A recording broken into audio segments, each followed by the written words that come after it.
Wembley's arch, a tantalising portal to the Premier League. David Hopkin looking to curl Mendonca! The Flying Dutchman sends Ipswich to the Premiership. Windass, destined to be the £500,000 signing in the richest game of football. Vaste! Zamora!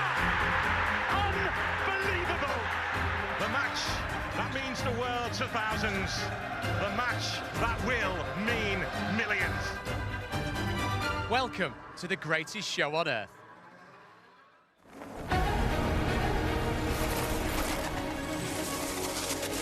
Time for cities and towns to start dreaming again. Walking in the footsteps of giants. Incredible! I do not believe my eyes. This is extraordinary. Greatness awaits.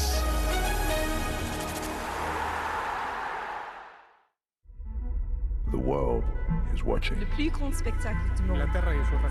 Seize this day. Not just any day. Sheffield United. Gegen Sunderland. Wembley is waiting. History writes itself here. In football's richest game. Welcome. The greatest stage awaits. Welcome to my show! It is football's greatest drama. Those who conquer remembered, those who fail forgotten. One Colossus from Wearside. One Colossus from South Yorkshire, left in ruins by the Premier League, rebuilt and ready to return. Fantastic! Fantastic! It's a night that no one here will ever forget. He is a beacon of light at the Stadium of Light. Sheffield United sliced them apart. The Sunderland plan has worked to perfection. Even for the championship, this is extraordinary. Special moment after special moment. The first way to go up, gone. Now for the best way to go up.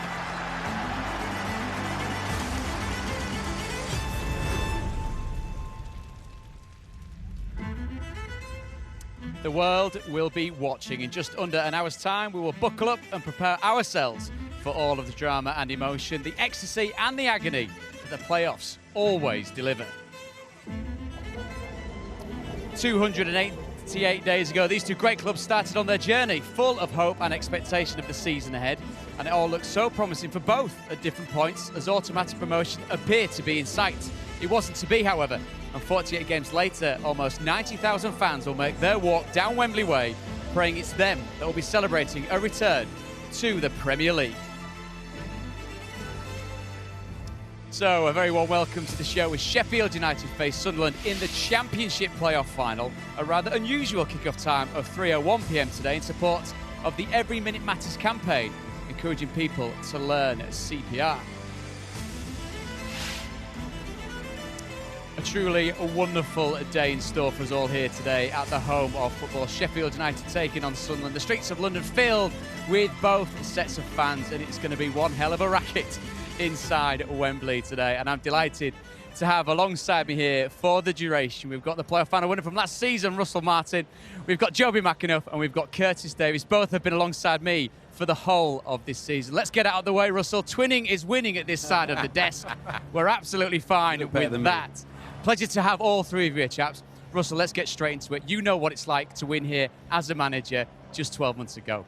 Yeah, and I was lucky enough to do it as a player as well, many moons ago. But honestly, one of the best days of my life. So many people since then have said one of the greatest days of their life. And it's nice being back. It's very different being on this side of the fence. And I'm looking forward to the game. The ecstasy of that particular game, the stress that comes with that game, the release, the euphoria at the end.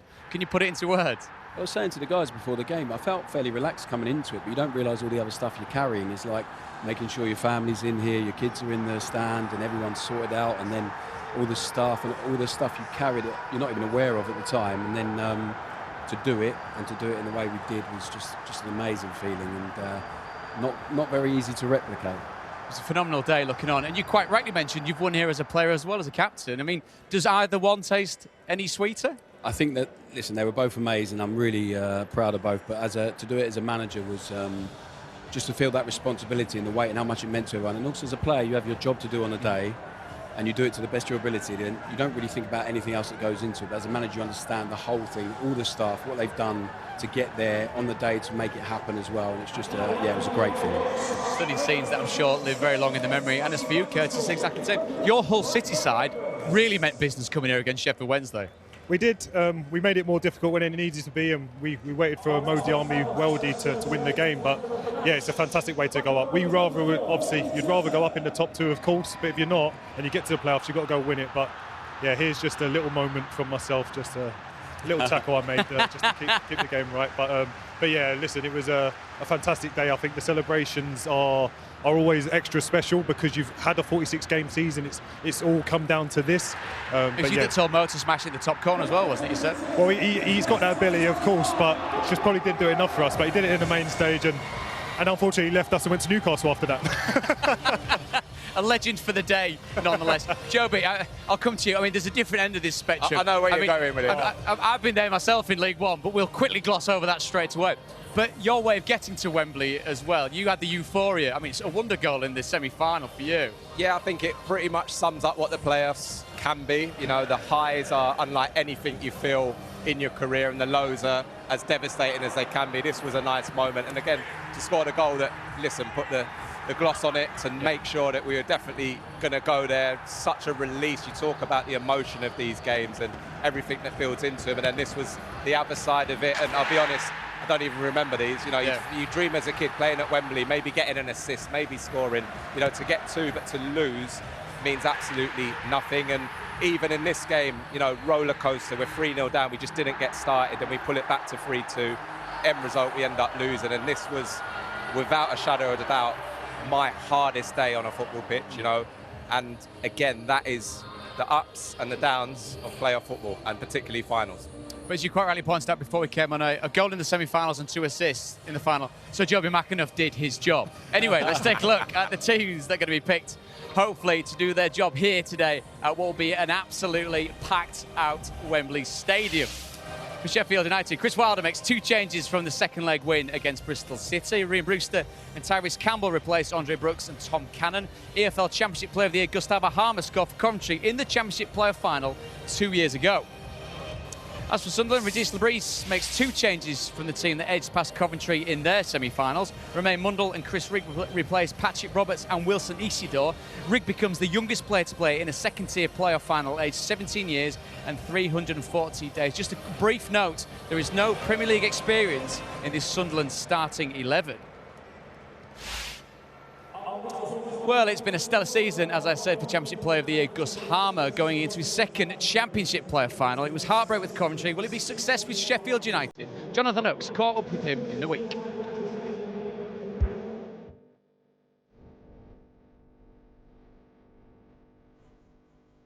Hi, Gus. I'm good. How you doing? You all right? I'm good. How are you? Good. Yeah, good, thank you. It's a long wait for this playoff final, isn't it? You're just desperate to get on with it now. Yeah, 12 days is a long time to focus onto it, to be fair. But you're looking forward to it. You know, it's one more game. You've got everything in your own hands. So, yeah, I think 12 days to get ready for it is a long time, but it's good. It's Sunderland in the final. It could have been Coventry, your old club. Yeah. Did you want that to happen? Did you want Coventry? So I'm happy it's Sunderland. Yeah. Because of mixed feelings, of course, if it was Coventry. Because, yeah, I had a really good time there, really good spell. But, yeah, for me personally, against Sunderland, I think we have a good chance. Of course, you've played in the Championship playoff final before for Coventry. You scored the equaliser, you got injured, and they lost on penalties. How do you reflect on that now?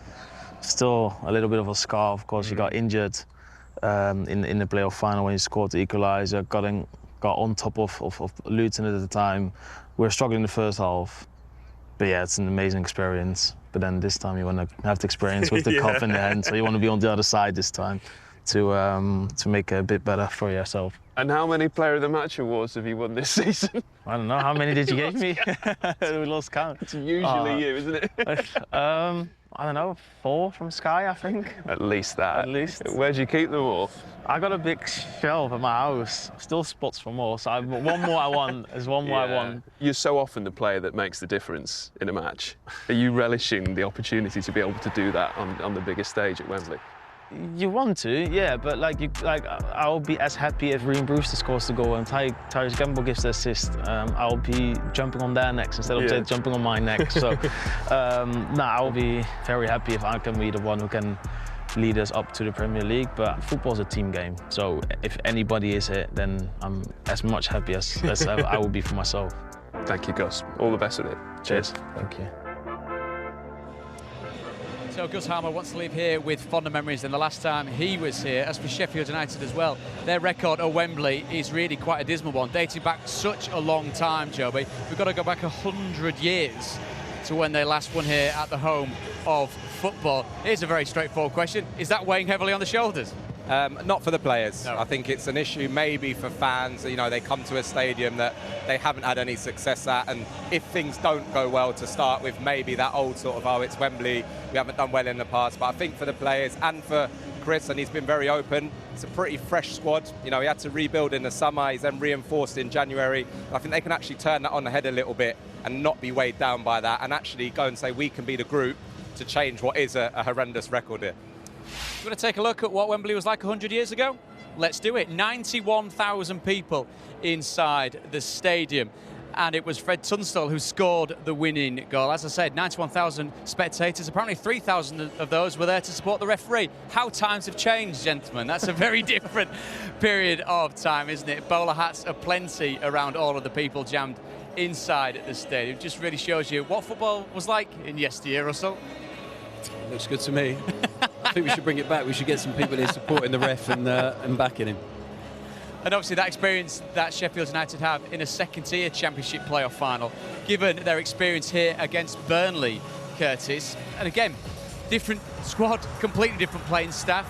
But the memories of the fans that were here, they'll be pretty fresh, won't they? Yeah, the memories of the fans will always remember the day they came down. They've had the day out and unfortunately didn't in their way. So, like I say, as the game goes on, you start to have little reminders maybe of things that happened in that game. You know, a big chance missed, and will it happen again? But for the players, that's the main thing. The players is a fresh group of players who have been at the very top for most of the season, all bar a 3-game week. They probably might have been finishing in the top 2. So they'll be reminding themselves how good they are, what they can do, and they'll want to get out there and win a game of football to get themselves to the Premier League. Well, back in 1998, Blades boss Chris Wilder played in a semi-final second leg for Sheffield United against Sunderland. Again, that also featured a couple of soon-to-be Black Cats legends. Kevin Phillips scoring the goal that overturned that deficit to get to the final. His most notable foil being Niall Quinn, of course, who are both here at Wembley today and are talking to our very own Emma Payton.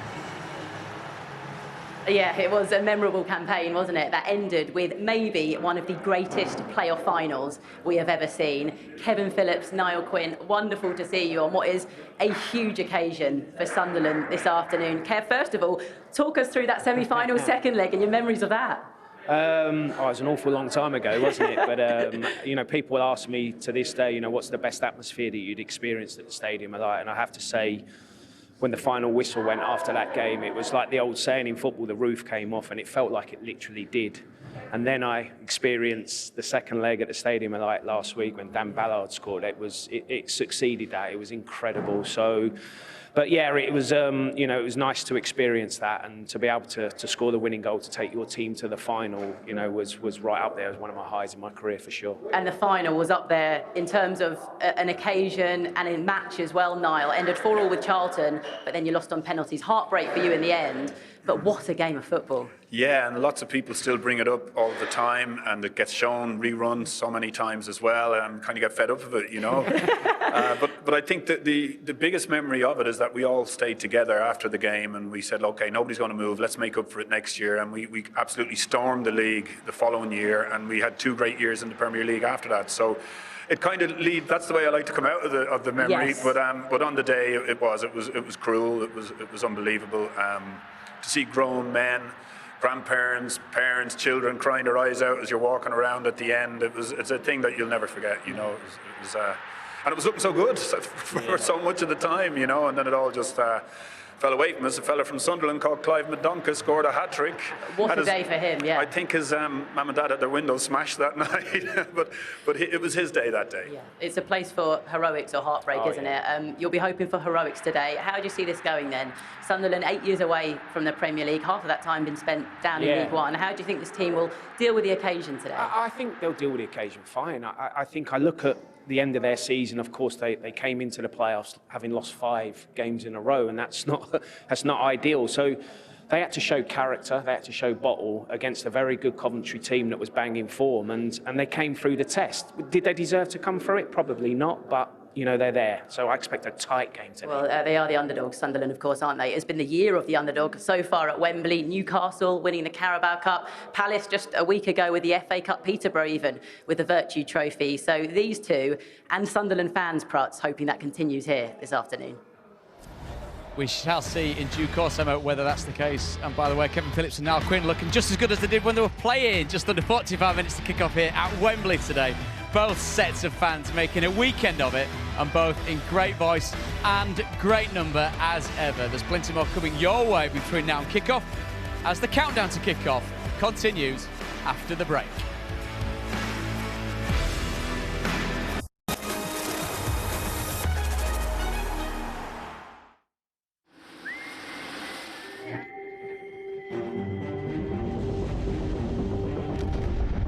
The pain of playoffs past burns brightly, but so does the desire in the present. A journey into the unknown, the end game priceless, the playoffs. Those who conquer remembered, those who fail forgotten. It's Dr. Brooks, big, big moment. Callum O'Hara. Gustavo Harmer finds the net. O'Hara! They want to write their own history. It's what Chris Wilder does. They certainly made of strong stuff up in South Yorkshire. They've marched on the capital, hoping, expecting maybe for a spot in the Premier League by the end of the day. And if he wasn't here as manager, then Blaze boss Chris Wilder would be here as a fan. Here he is now with Jonathan Oates. Well, Chris, it's been a long wait, but the day's finally here. What are you sensing from your players ahead of this? Yeah, we're ready. We've prepared fantastically well. I've been delighted with everything, you know, the preparation, the detail, the focus of the players. They're excited, of course, but you've got to control your emotions, and we come to win. You know, we've won 30 games out of 48, and we want to win another one. So that's our focus. It's the same team as the first leg of the semi-final. So Tyrese Campbell and Ryan Brewster are in. How long have you known? Yeah, for quite a while. I've got to say, the other players have given me some big issues and some big problems, even from the terms of filling the bench as well, which we needed it to be. I've talked about that to you numerous times. So I think it will be a day where substitutes will have to make an impact, and certainly the players that are on our bench will hopefully make that impact for us. A laser focus, Chris Wilder there, and the players are out on the pitch beginning their warm-up, and the Sheffield United players paying tribute to George Baldock as his face is up there on the big screen. And I've got to say, the Sunderland fans joining in that one as well. Kudos to both sets of fans remembering that wonderful man on today of all days. Gents, it's got emotion written all over it today, isn't it? And you look at Chris Wilder, Russell, as a manager, because this game could be boom or bust for a team that doesn't manage to get through it. What's the pressure like for the boss? I think you're more aware of the club's situation and what it means financially in terms of jobs, people's jobs moving forward at the club. I think you're more aware than anyone else, alongside the owners, obviously. So you have to take that weight on and that responsibility and try and shield everyone else away from it, because everyone is, obviously the players are still aware of what it means, but the actual ramifications of it and how important it is, of course, the manager you have to take on, and you have to try and shield everyone away from that. I think, speaking with Chris earlier, he just feels so grateful he's back at his club. He's got this opportunity. He feels like they've changed a lot since they were there the previous time, which they have, and it's just really exciting for him. You can see that. It's time for managers, it's time for players as well, Joey, of course. What were you looking for in a boss walking out at Wembley? Yeah, I think that calmness, and again, we spoke off air, didn't we, Russell, about the preparation coming into today, because everyone talks about, you know, play the game, not the occasion, but if you haven't planned, if you haven't prepared, again, just going back to my time, we hadn't even been here before the game, and you know, that then becomes a part of your day, you know, that whole experience. I just feel with how he's handled it, we saw him in those semi-finals, didn't go mad with the celebrations. I almost feel with them, obviously not going up automatically, from the moment they knew that wasn't possible, this was the most important thing now, and less focusing on getting to a final and winning the game. So I just feel they've been in this mindset for a good period of time now. Of course, the biggest games call for the biggest performances from the biggest players in either side. Joe Bellingham being one of those, huge players, of course, for Sunderland here at Wembley today, looking to create his own story. Jonathan Oakes caught up with him in the week. Not long till the playoff final then. No, yeah. It was an incredible way of getting there, wasn't it? I mean, whatever happens in your career, do you think that'll always be a highlight that night? Oh yeah, for sure. That was such a memorable moment. To share it with the supporters, even at the end of the game as well, like they're just pictures in your mind that you'll remember forever, you know. So, yeah. Wicked. And an emotional moment with your mum as well that we saw. Yeah, Does that yeah. just show what it all meant to you? Well, yeah, that's just like, I'd hug my mum like that whenever I see her, you know. Yeah. So she seems to be a lucky charm, to be honest. But yeah, it's just, yeah, great moment. How are you looking at the season that you've had? Do you feel like you've really stepped it up? There's loads of little things that apply context, like the managers that we had last season. There was obviously a lot of inconsistency with that. But then also I played a few different positions, and obviously these are not excuses. I have no reason to make excuses, but like it was just a natural, for me, a natural development, natural growth, to be honest. Yeah, so I was more comfortable at the club this season, I'd say, and yeah, I've just shown it, I suppose. Do you think it has helped you playing in a more settled position this season? Yeah, 100%. That's the biggest thing for me, and that's that's all I needed to know going into the season. And the manager gave me great confidence in saying that, yeah, that's where I want you to play, in the number 8, and that is my favourite position, my best position, I suppose. And it gets my capabilities out on the pitch, and it benefits the team. We know it's been a big thing for you to make a name for yourself. Yeah. Winning the EFL Young Championship Player of the Year helps to do that, but how far would winning the playoff final, helping Sunderland get to the Premier League, help you to achieve that, do you think? Yeah, that's the main part. I suppose those individual awards there, if I can do the whole thing with this team, then those awards are like the icing on the cake, really. Like being in the team this season and getting Young Player of the Season is really nice, but it's not the be-all and end-all for me. Like, I don't really view it as that. My main focus is getting Sunderland back to the Premier League with my teammates. So. And that's what all my focus is on. And if I can contribute to that happening, I'll be so happy. So many narratives, of course, heading into the biggest game of the championship season. And it's that bigger game that myself, Russell and Curtis have got ourselves right involved here down the Sunderland end. And given what Joe Bellingham's done this season, Curtis, it feels, compared to last season, has he been a bit more laser-focused? Is his job a bit more simplified? I think so, by playing one position, as he said, playing predominantly in that role that he wants to play. I think he's been able to focus on his job, but also he's been able to carry that leadership role from there as well, because when you're so focused that your job's now done, you can focus on everyone else around him. And I feel that even though he's only 19, he seems to carry people on his shoulders the way that he plays. And this is a very young group. With his experience, he's been able to not only blend in with his ability, I'm guessing his personality shows out a lot. And listen, when we talk about the fine margins on finals, if Sunderland weren't to win this, you do wonder where would the likes of the Joe Bellinghams, the Chris Riggs, the Dan Neils, where would they end up? And that's why it's so crucial now for Sunderland to get up this season and make sure that they can retain those players. I mean, what's been so wonderful over the course of this weekend is the role that the Sunderland fans have played so far. Singing Can't Help Falling in Love With You right now. They're really getting involved in what today could possibly mean. Someone like Chris Rigg, let's talk about him, Russell, because you've got the youngest person in a second-tier playoff final appearing. You've got the youngest starting 11 in a second-tier playoff final. Staggering, really, to know what they've done to get to where they've got to, and for someone like Chris to carry that expectation of his experience with Sunderland as well today. Yeah, it's incredible.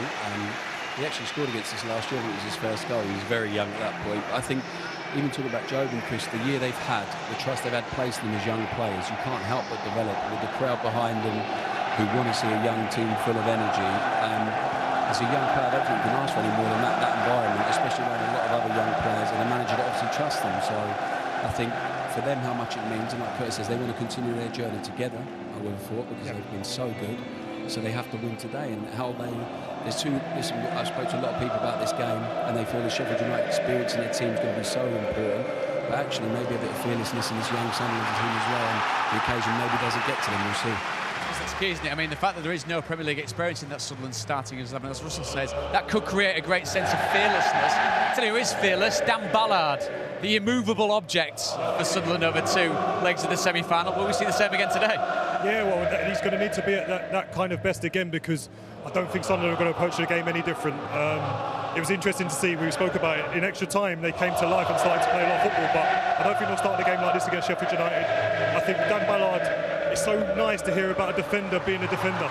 You know, nowadays, obviously, yes, we have very good footballers and they can do all the stuff with the ball, but him putting his body on the line, getting kudos and getting pats on the back for clearances, for blocks, it's fantastic. And then to culminate his performance over the whole 2 games, 120 plus 2 minutes, he gets that goal off of his neck, shoulder, back, wherever it was, and he makes himself a cult hero. But he'll want to go one better, perform here today and help his side get to the Premier League. Certainly was the hero in the dying seconds of that semi-final second leg at the Stadium Light. And to be fair, he might have his hands full today, given a certain Kiefer Moore starts up front for the Blades. Joby, Emma, tell us more.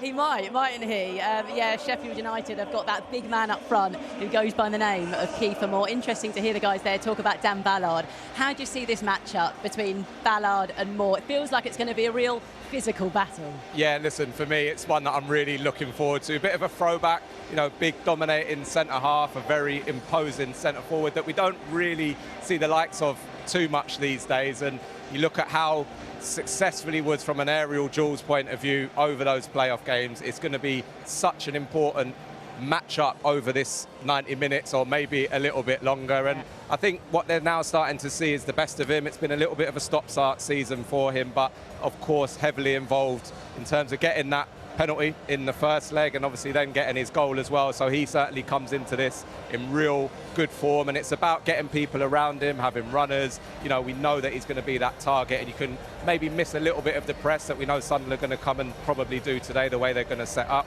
Just gives you that option to just go a little bit longer, then go and play off him. So someone who's going to be a key personnel today. Chris Wilder has opted to start Tyrese Campbell up front alongside him, reverting back to that front 2 that they had in the first leg of the semi-final against Bristol City. Did you expect that? Yeah, I was, and I think what that first leg did was gave Chris Wilder a little bit of room to, again, give Tom Cannon a run out, let him get some minutes, but also keep Tyrese Campbell fresh. And I think that's the biggest part of today. Again, we know his ability to go in behind.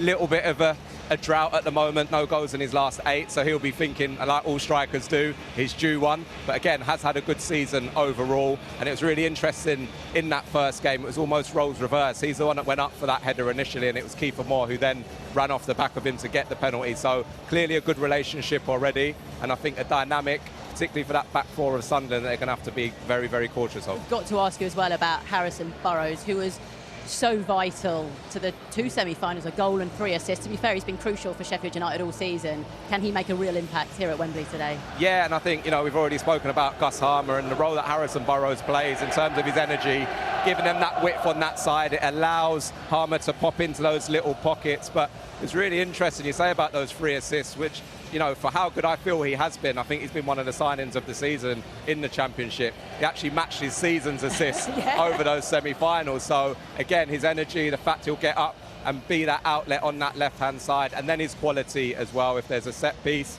you know, a penalty, and again, somewhere that he knows well here, winning, obviously, the EFL trophy with Peterborough. So, again, he'll have good memories, and I think that's a really, really important factor of the game. He's up against Trey Hume. Again, one of, for me, the best fullbacks. So really intriguing battle down that side of the pitch, and we'll see who comes out on top. Intriguing battles all over the pitch, really. And Sheffield United are, of course, the favourites. But Protz, Championship playoff finals don't always go to script, do they? So very, very right, Emma. The atmosphere is building right here at the home of football. Wembley is the place for 2 historic footballing institutions with the prize of place in the Premier League come the end of the day today. Build-up continues after the break.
the man himself is here, the king amongst the sea of Sunderland fans. Will they be smiling afterwards for the boss? Regis Lebris, his first season in English football, could land the Black Cats back in the big time for the first time since 2017. Here he is now with Jonathan Oakes.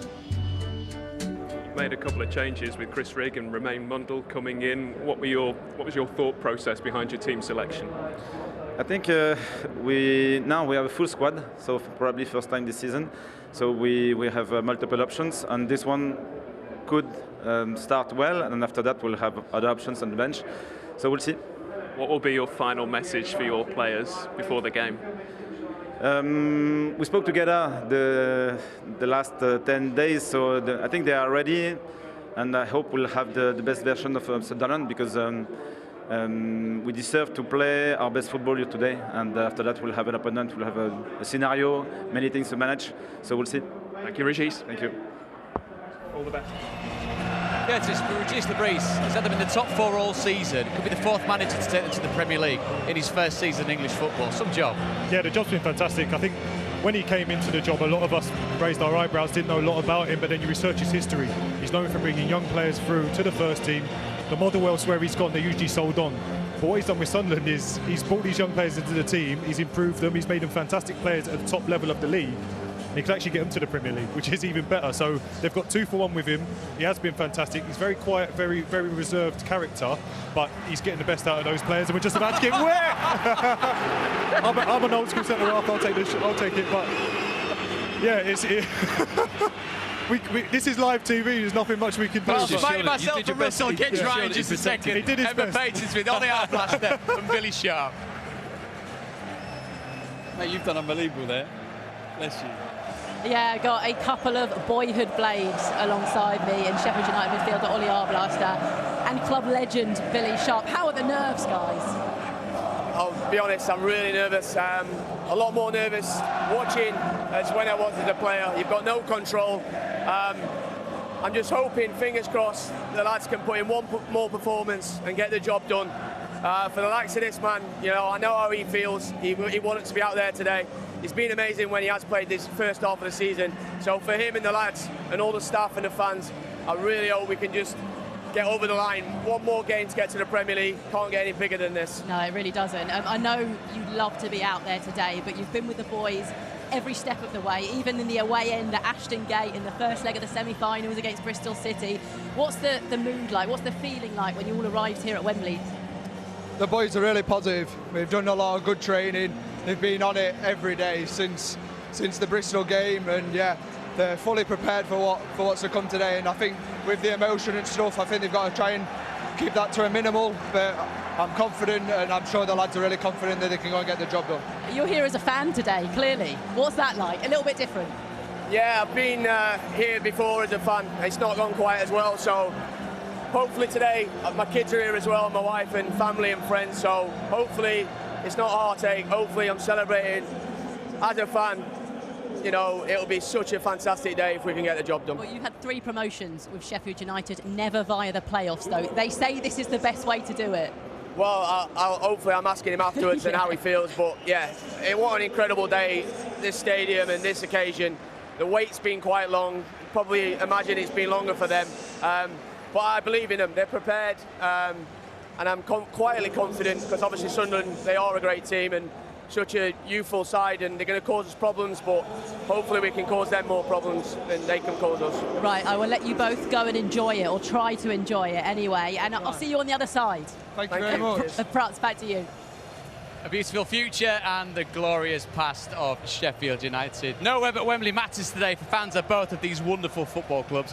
They poured down south in their thousands to London to bear witness to the biggest game of the season. We're not too far away now.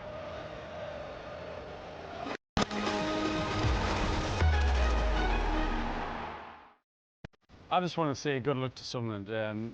Magnificent effort to get to this point. Last minute header. Crowd went mental last week against Coventry. I think we've got all the momentum. The whole town's behind us. Going into the final 6 with a 6-0 margin, I think you'd be pretty confident. And I imagine that's the state of the dressing room, in the home dressing room at Wembley, as they get ready for this game. So Well, good luck, boys. Chris, the rest of the team, all the best. Keep playing the way you've been playing. Been awesome to watch all year. Be great to see you in the Premier League again next year. Two English cricket greats passing on their best wishes today. Joe Root in action today, of course, where Harry Brook catch took the 5th wicket for England. Zimbabwe 5 down in the follow-on. All the action in the day 3 of the test is now on Sky Sports Cricket.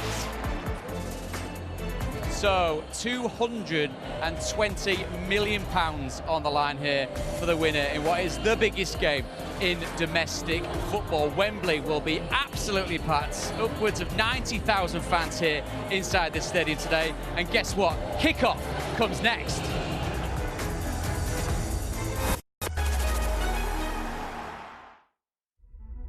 The world is watching. Le plus grand spectacle. Seize this day. Not just any day. Sheffield United. Wembley is waiting. Welcome. The greatest stage awaits. Welcome to It is football's greatest drama. Those who conquer remembered.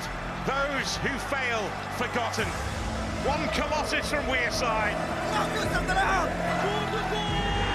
One Colossus from South Yorkshire, left in ruins by the Premier League, rebuilt and ready to return. Even for the championship, this is extraordinary. The first way to go up, gone. Now for the best way to go up.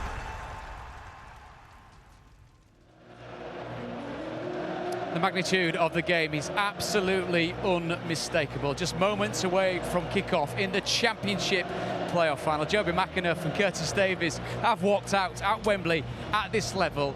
What were the nerves like right now? I think if you're not feeling nervous, you're either very, very naive, which they've got a lot of young players might just be looking forward to the occasion. But I think it's important to feel those nerves, know how important it is. I think the key thing which every one of them will be thinking at the start is don't make the mistake. Rather than go and win the game straight away, don't make a mistake, don't let the other team into the game, and make sure that you put your best foot forward. The players of today are ready, and thankfully Emma Pate and Russell Martin are right next to them in the tunnel. Well, just in front of them anyway. Russell, you were in this exact position 12 months ago. How will the two managers, how will the players be feeling right now, just before they walk out onto the Wembley turf? I just want the game to start now. Really? I think everyone will have a... I've got it, I'm not even playing, but being this close to the guys here, that you can feel it in your stomach. Yeah, the tension, and I think you just want to get underway now and get the game started after all the work you've done. Okay, here we go then. The players, Sunderland players been led out by Dan Neil, Sheffield United by Jack Robinson. Both sides a win away from the Premier League. Sounds simple, doesn't it? So here we go, the 49th and final game of this utterly absorbing championship season. Wembley only welcomes the brave and the bold. Your commentary team for this one, Don Goodman, Andy Hinchcliffe, and good afternoon, Daniel Mann. Good afternoon, David. Good afternoon, one and all. Out from their final moments of privacy into the full public gaze. Sheffield United followers steeling themselves for another playoff occasion. The pain of the past never far from the surface, but the players focus firmly on the present.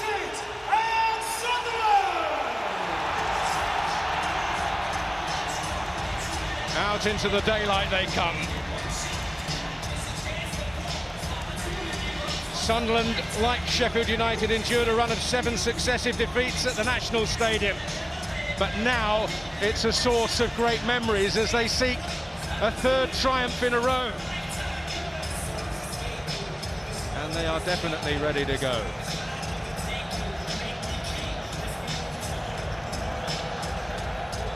Well, just about everywhere you've looked across the capital over the course of the last 48 hours, you will not have been far from a Sunderland supporter.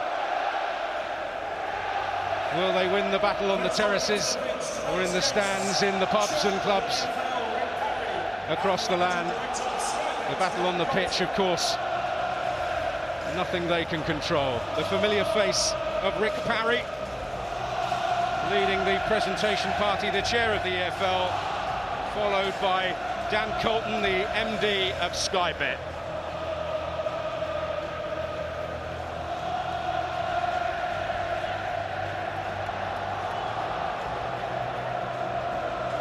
Sheffield United 14 points clear. of Sunderland during the course of the regular season. Indeed, in terms of points actually won on the pitch, 16 really, because they started 2 behind everybody else.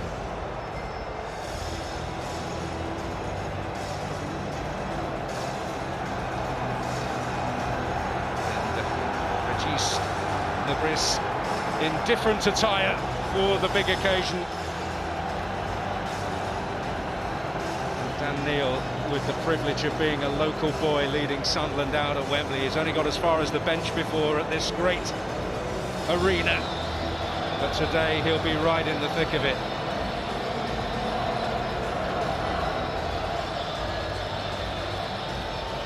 A glorious scene and an atmosphere to match the occasion, and the two teams and the large Wembley audience will pause now for the national anthem sung by Mr. Harry Lineker.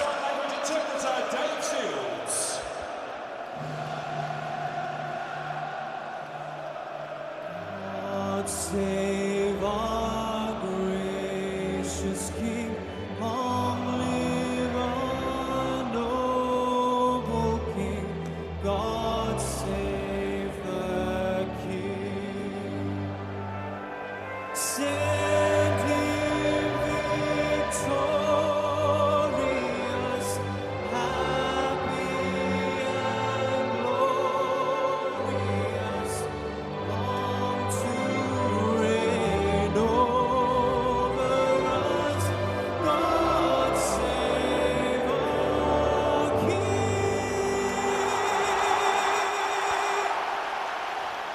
Dave Shields providing the interpretation in British Sign Language. And Chris Wilder steps away to his workplace and that's his 11 for all the talk of Sunderland's youth, which is not exactly chock full of veterans themselves, to get down to business.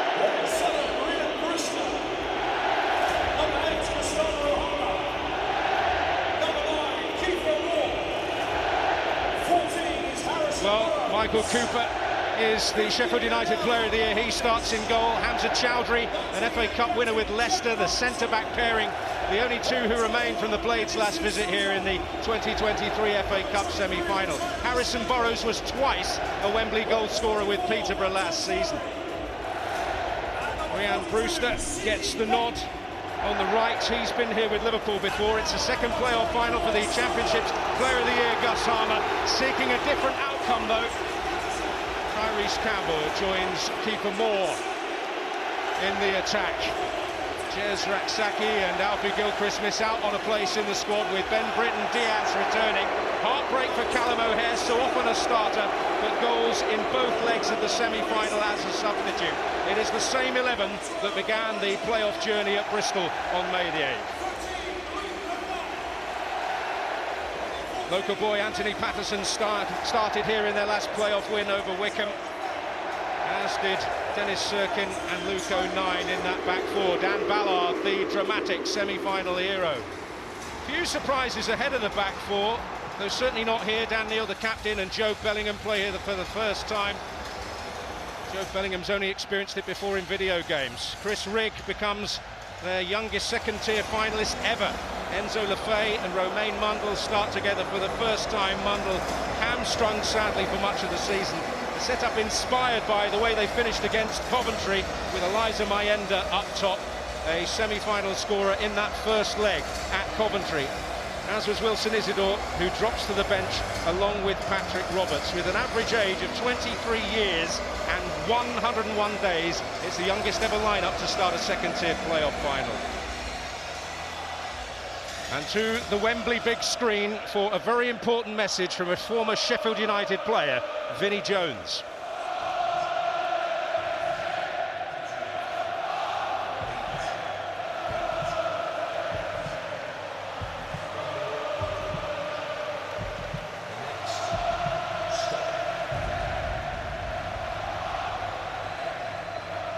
And this to raise awareness of Sky Bet and the British Heart Foundation's Every Minute Matters campaign, which has already seen over 300,000 people learn CPR. It takes just 15 minutes via the British Heart Foundation's Reviver tool. Remember, when a life is on the line, every minute matters.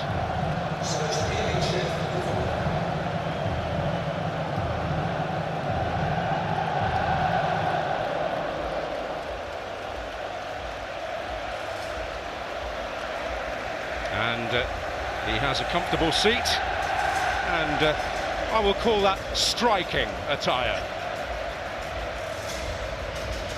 Well, what a prospect. You will have gathered that Sunderland are in the white, Sheffield United getting the choice by dint of their higher league position in terms of team colours, and unsurprisingly have gone for the traditional stripes.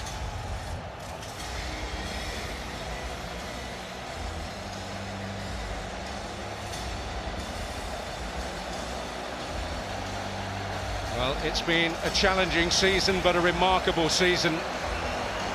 The searing standard set at the top, beyond anything we've seen recently. Burnley and Leeds both racking up 100 points. Sheffield United won 92 on the pitch, 90 their final total, yet that's still not enough for automatic promotion.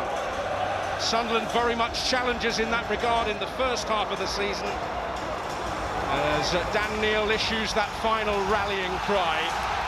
They've been in an almost unique position for the last 2-3 months of the season, knowing that they were a playoff team with that prospect in the back and sometimes very much at the front of their minds, despite continuing in championship combat. Their lack of momentum towards the end of the league season, ultimately in the semi-final at least, not counting for anything. And so we gather under the famous arch. We turn the page to write the final chapter, match number 557 in this season's championship story, the one under the harsh glare of the global spotlight. Don Goodman, your early thoughts? Yeah, well, look, I was curious about team selection, formation, but the biggest tool of all out there in these occasions is your emotions and how you control them. Well, immediate pressure coming the way of Anthony Patterson in the Sunderland goal, and Tyrese Campbell providing that challenge.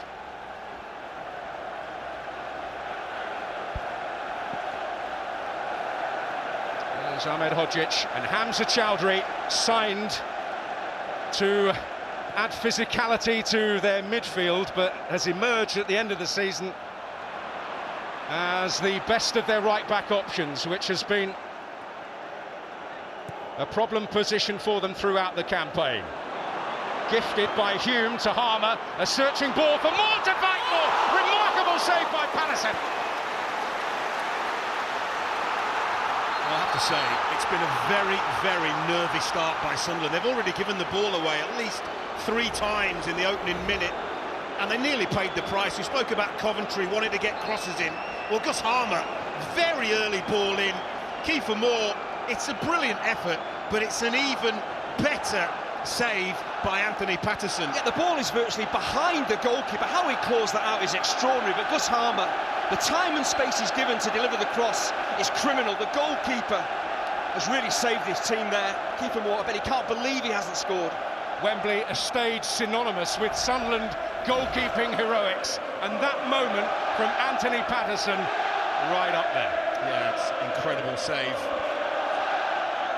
Jim Montgomery had a stand named after him recently, didn't he? I'm not sure he's at that level yet, but this is an incredible goal-saving stop from Anthony Patterson. I think it's the timing of the save, a bouncing ball, to judge where that ball is going to bounce and then get your hand on it. You know, it's incredible athleticism. His positioning enables him to get across and make the save, but it's just how quickly he reacts to keep that out. Extraordinary save. And while Luke O'Nien is down, that player who almost above anybody sums up the Sunderland spirit, well, it's painful for him and very, very worrying for him. The delay may help Sunderland get their heads together, but they do not want one of their wisest and cleverest heads to disappear from the stage this early. Yeah, Patterson has saved Sunderland there, Don, but again, you can't be surprised. The fact Gus Harmer gets it out of his feet, delivers a cross. We saw against Coventry, they peppered Sunderland with crosses. Clearly Sheffield United are going to do the same, aren't they? Well, I mean, it's an obvious tactic, and we know that Dan Ballard was a superstar in those playoffs in both legs, got his head on so many, but you have to say Kiefer Moore is a much different proposition aerially than Haji Wright, and we're going to see here why. Gets up early. It's a great header, but 09 just holds his shoulder there as there's contact between the two of them. It's interesting though, Kiefer Moore actually getting in between Sirkin and 09, getting away from Dan Ballard. So again, maybe that's going to be a tactic. You've got a big focal point, big target man who's not going to play up against Ballard. And you see 09's taken one for the team. Well, he's a player who, when he appears to be hurt, you know he really is hurt. 100%. And this would be a huge blow for him if Luke 09 is unable to continue. Regis Lebris looking on very concerned to what about the state of one of Sunderland's biggest leaders. I know he's a bit of a mischief maker, a bit of a wind-up merchant, but that disguises in some eyes his huge contribution to the Sunderland cause as a player and as a distributor of the ball as well. Yeah, Luke 09, he's a talented individual, but he's played a lot of games at Wembley. He's played a lot of playoff matches, I think the most for Sunderland. So again, if experience is all important, then you need Luke 09 out there. When you're looking at the movement on the bench, they've got a brilliant replacement in Chris Mepp, unfortunately for them. But that movement on that Sunderland bench is an indicator that the afternoon may be over for Luke 09 here, and that is tragic for Sunderland.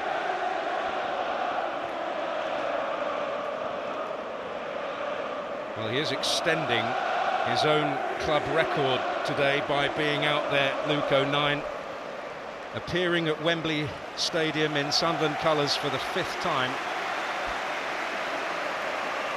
and appreciating the administering of oxygen. He's played as a full-back here, in midfield here, and as a centre-back.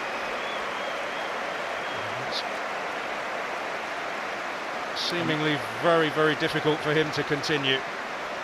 Well, he's not even running, he's not jumping, he's not barely moving, and you can see the agony etched on his face.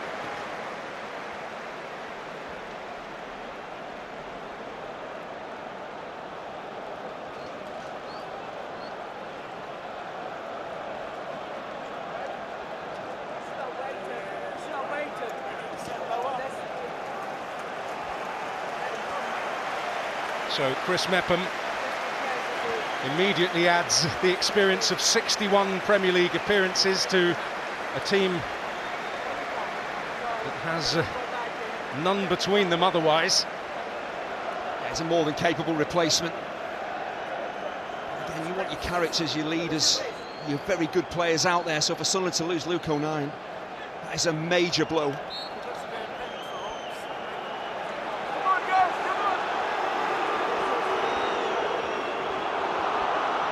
Delay. Ball gets a hold of it. And Dan Neil will have to operate as an emergency central defender. There are occasions in the way Sunderland operate that he does often step between two centre-backs anyway, so he's not a complete fish out of water. Here is Harmer again, and that's a lovely ball. Potential for Burrows here. And Harmer coming in. Well, and Mundell manages to hook it to relative safety. Yeah, it's been the worst possible start, with the exception of conceding a goal for Sunderland. They literally have not seen any of the ball. They've given it away when they've had it, and they look really rattled here. Yeah, they're really getting overrun. First occasion that Harrison Burrows stepping forward from left back. Gus Harmer getting on the ball. The angle, the way to the forward pass to Burrows was outstanding. The cross was good too. Oh, Campbell's ball escaping the clutches of Gus Harmer. We were, in normal circumstances in a championship game, you'd be anticipating the flag would go up, but we do have VAR today, so they waited. Yeah, but I think you incidents like that, just get the flag up, really. And I know that they're told not to, so I don't hold the assistant referee responsible at all. But we saw a terrible injury to Tayo Awoniyi, didn't we? Because we played on, I'm talking about agony. There it is. Wish him well. Well, one's misfortune is another's opportunity. Yeah, Chris Mepham has got to get to the pace of the game very quickly. It's pretty obvious with Tyrese Campbell up there, with Kiefer Moore up there. Already we've seen it in the opening, 8-9 minutes. Lots of crosses, lots of forward balls to that physical front two. So, Mepham Ballard, they have to dig deep here, stick together as a pair and try and control those two strong centre forwards. Well, I've followed Chris Mepham's career, and I honestly think this has been one of his best ever seasons. He's been brilliant, and maybe desperately would have felt unlucky not to be a part of that playoff semi-final from the start. And remarkably, he brings the average age of this Sunderland team down still further. Despite all his experience. Forward by Sirkin. On by Peck. Armour onto it quick as a flash. Operating from the left, that's the operative description. He'll pop up in various places as the afternoon progresses.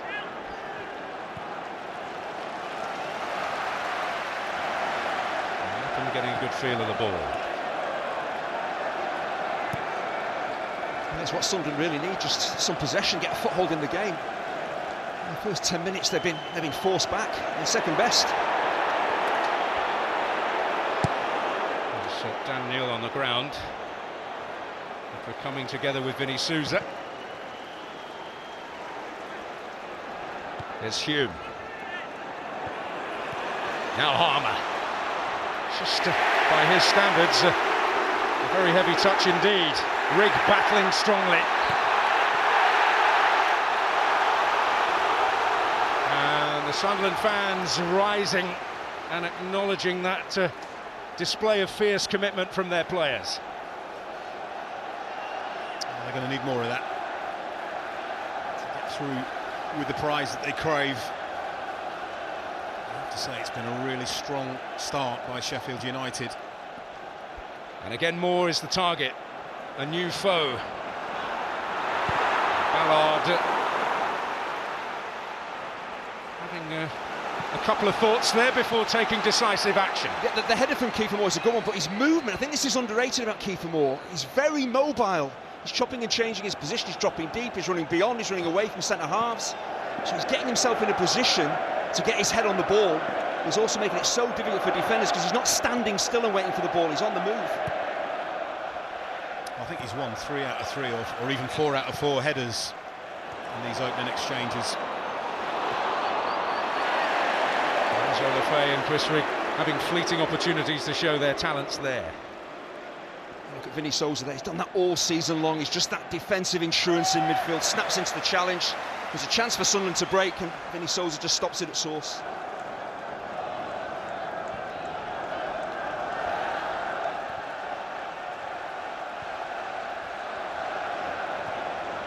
Rigg. Burrows quickly on the scene. Terrific day at Wembley last season, but his luck previously in the playoffs has not been too good with Peterborough. 2 successive semi-final losses, and that one I'm sure you'll recall at Hillsborough. At Sheffield Wednesday, the greatest comeback of all time. Came off at half-time in that one. Look at the 2 Sunderland wide players, Chris Rigg and Remain Mundle. Clearly Rigg's going to have to do a lot more work tracking back, because Harrison Burrows loves to step forward from left back. Mundle is playing a little bit higher and wider because Hamza Chowdhury at right back for Sheffield United, he won't step forward as often as Harrison Burrows will. Neil. Mepham for Sunderland. Sirkin. And harried well by Brewster, and now Chowdhury joins in. He's keeping Sirkin honest here, but he has committed a foul. And the assistant referee is the closest To that has the best view, but just look at the efforts. Hamza Chowdhury makes that tackle really around the halfway line. He doesn't get the ball, it is a foul, but the endeavour appreciated by Sheffield United's fans. They've been a really strong start from Sheffield United on the ball. They've been fairly direct but accurate with those longer forward balls, very aggressive off the ball, so he'll be pleased with the start. He'll be disappointed they're not leading.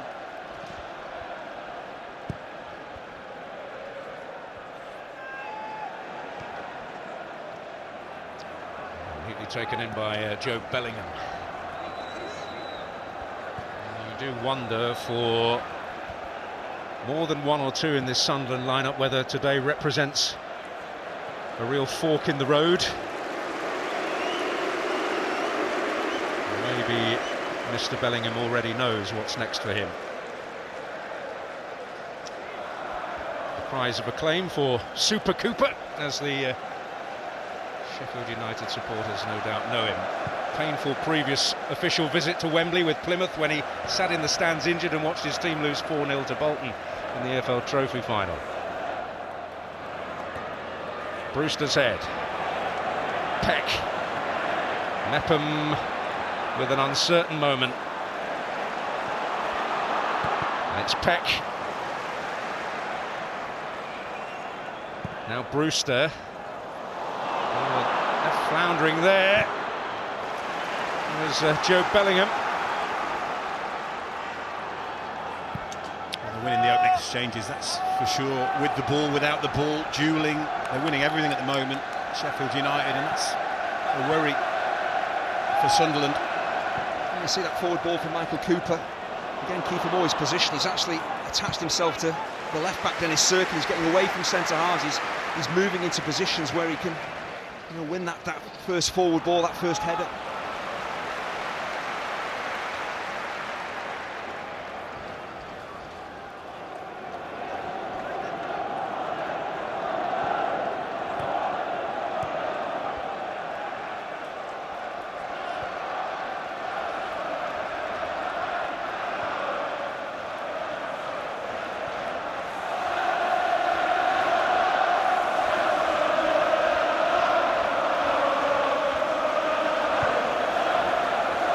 Drifted for Hume, who had quite some job to grow enough to meet that.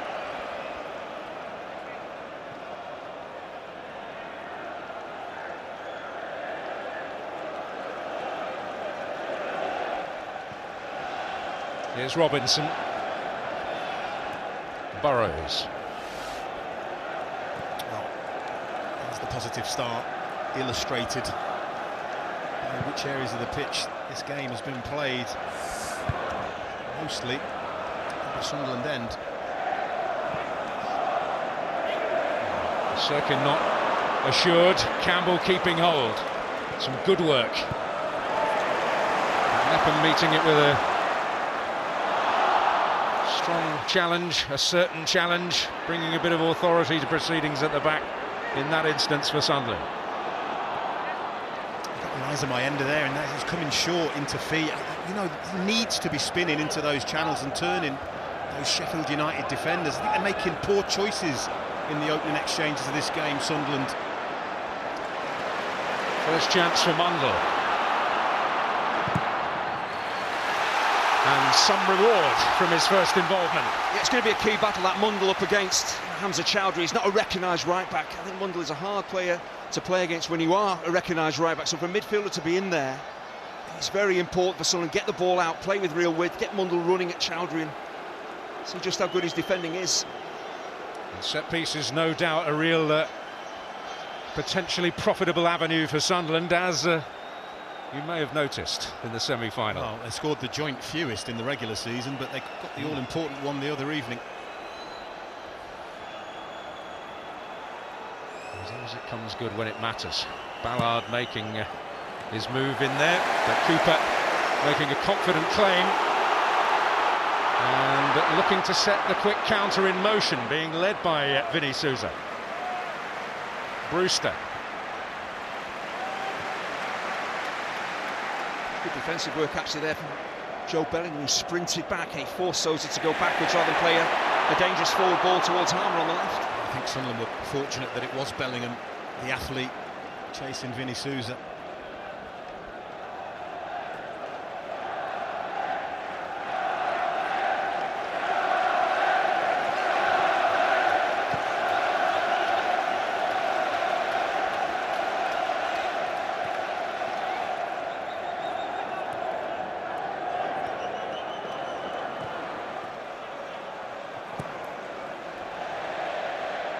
Burrows is underneath it, but so is Rigg.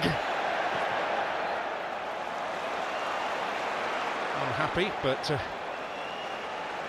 deemed fair and square. This is Chowdhury. Brewster searching again for Campbell. That's the kind of run I was talking about Eliza Mayenda making. Tyrese Campbell, it's a good offer, slightly overhit, but it is a kind of hurtful ball. Defenders don't like it. It's intelligent attacking play. You've got Tyrese Campbell making that run behind. You've got Kiefer Moore just dropping a little bit deep, so you're giving the centre-halves, in particular for Sunderland, plenty to think about. Both strikers not doing the same thing, not making the same runs. Mepper. Now Mundell.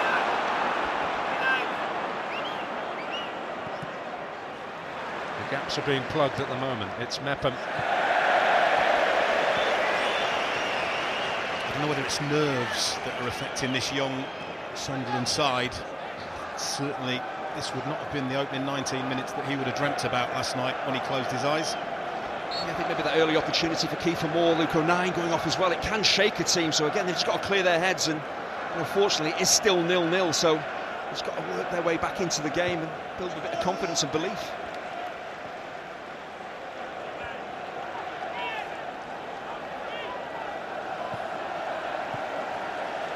Well, he talked of the focus he saw from his players in the build-up to this one, Chris Wilder. He has described them as strong a bunch mentally as he's ever had at his disposal.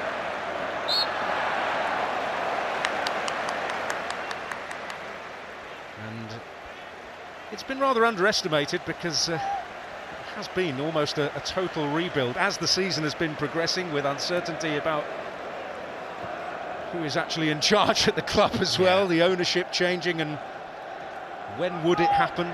Constant question from the summer to the winter. Well, it's been an incredible season, and I don't think Chris Wilder has probably got the credit that he was due. In reality, turmoil in the summer. I really worried for them, wondered how many players they were going to be able to bring in. But he's changed everything about the club. Obviously new ownership now, things are looking a lot better.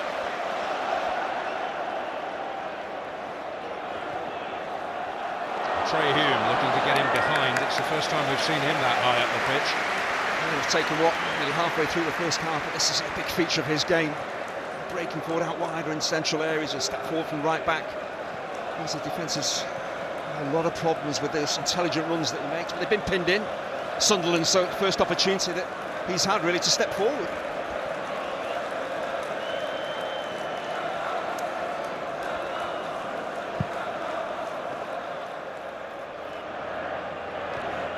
Moore again winning his battle.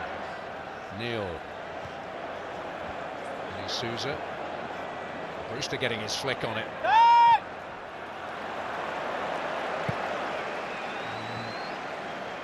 Fantastic attitude, they say, about Rhian Brewster. It's the confidence in his body, I suppose, given all the problems that have come his way, is the quality that's been the elusive one.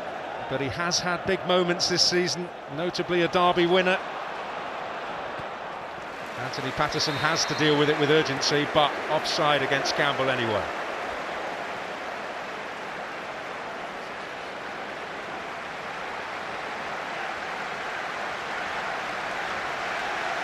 The Sheffield United supporters breaking into applause for lifelong Blade Liv Hume. Great tribute in her memory.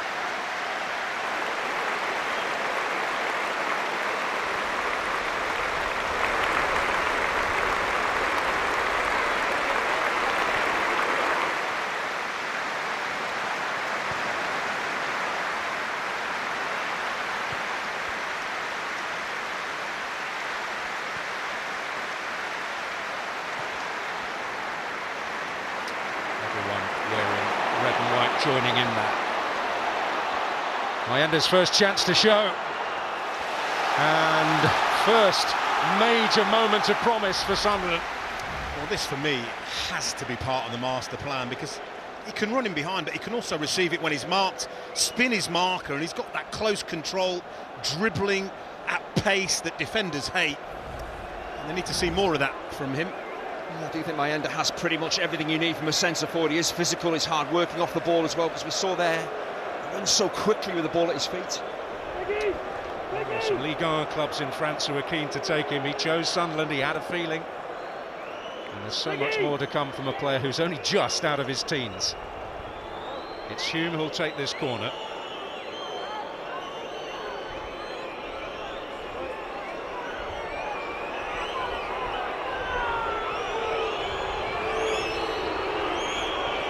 whole lot of shaking going on. Different attack using Rigg. But ultimately not a successful one, and Harmer showing great determination to get there first. Outnumbered, but not outthought. Beautiful for Tyrese Campbell!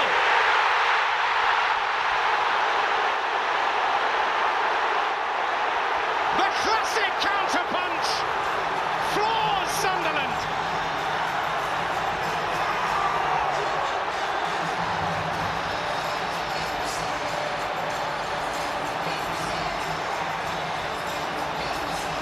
And the Sheffield sound filling up our senses. Well, everybody in this ground expected a goal like that, if it was going to be scored, to be scored by Sunderland, because this is what they excel at. But it comes from a Sunderland corner, and how well does Gus Harmer do, breaking at pace, but he picks his head up, spots the run of Campbell, and he picks him out with a wonderful ball. Campbell, he's got to get the first touch right. He does, and then how cool is that? Lifting the ball over the goalkeeper. What a goal, and nothing more than Sheffield United deserve. Absolutely. Defensively, you've got to ask questions why they're so short in defensive numbers, but it's Harmer and it's Campbell that capitalise. It is stunning.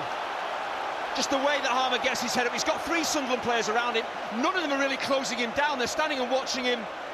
But the ball forward is outstanding. But the amount of ground that Tyrese Campbell has covered to get up in support, the touch and finish, exquisite. What a goal.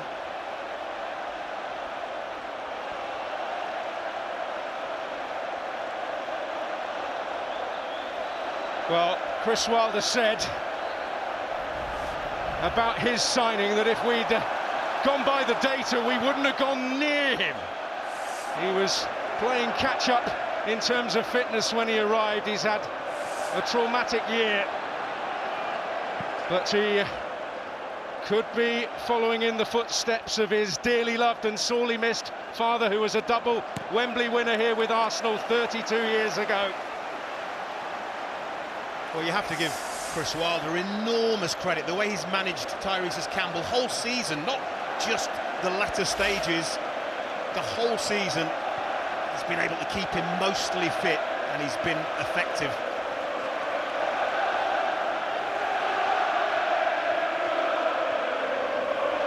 I just wonder, though, was there maybe a lack of concentration from Sunderland? It's their set piece, they're moving around, they're trying to move Sheffield United around. Did they just switch off defensively? Once the ball is headed clear, it seems there's kind of a lack of defensive reaction, maybe because they were on the front foot themselves.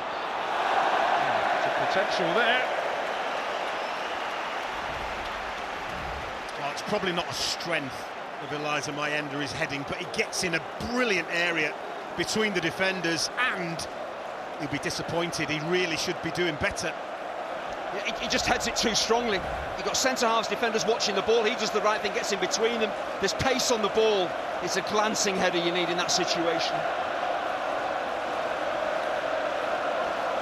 Give Sunderland credit, good reaction to conceding that goal.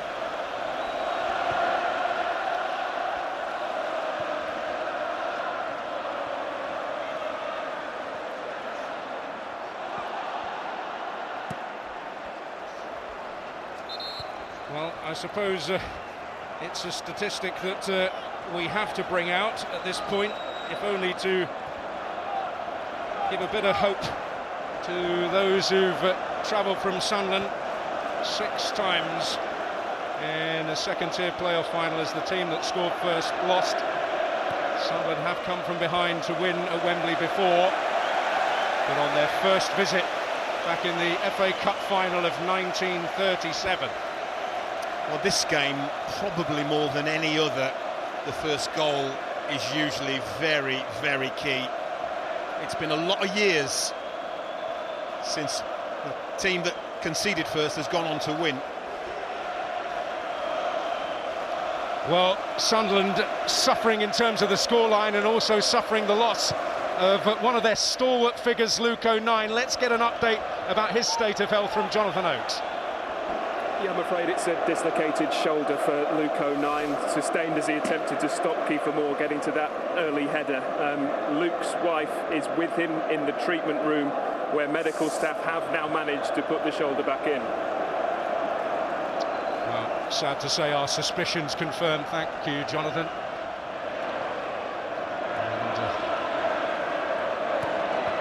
And Luke is a wonderful, wonderful guy, and we really feel for him. Yeah, of course, horribly painful, but Kiefer Moore did absolutely nothing wrong, Don, did he? He was just attacking the cross. He didn't go ploughing into Luke O'Nien looking to injure him. Just a really unfortunate situation that has resulted in that.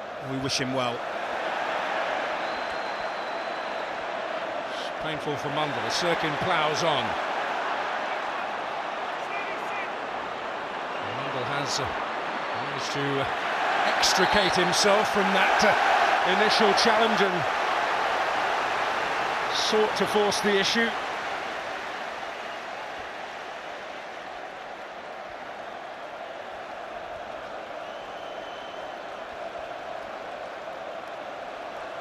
Ultimately, the award of a free kick in Sheffield United's favour. Notable that, as well as for a drink or two, Kiefer Moore's over for a word or two with the Sheffield United technical staff.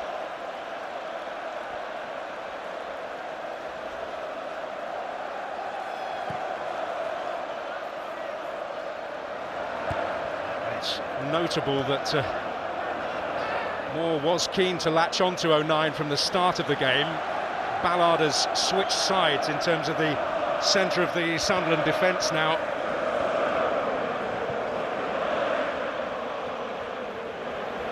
To meet that challenge with a greater amount of physical presence.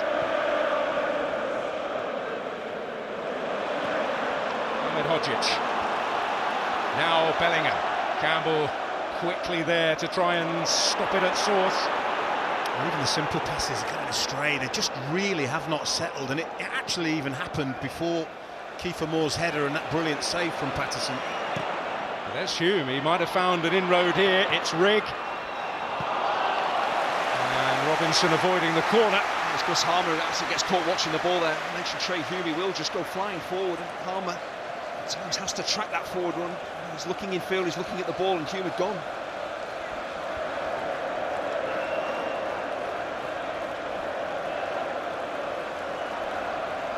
Ballard striding forward.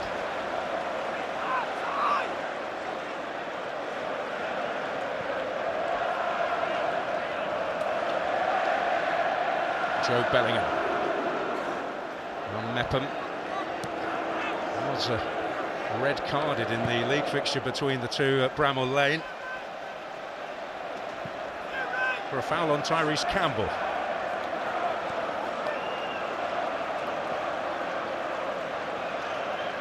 Neil with a little bit of room. Sirkin. Mundle. Just threatening to shift it and find that crossing space, but Hamza Chowdhury battling back. Yeah, that's twice now. I questioned earlier in the game just how defensively strong is Hamza Chowdhury, but he's actually defending well, just using his body, not trying to get the ball.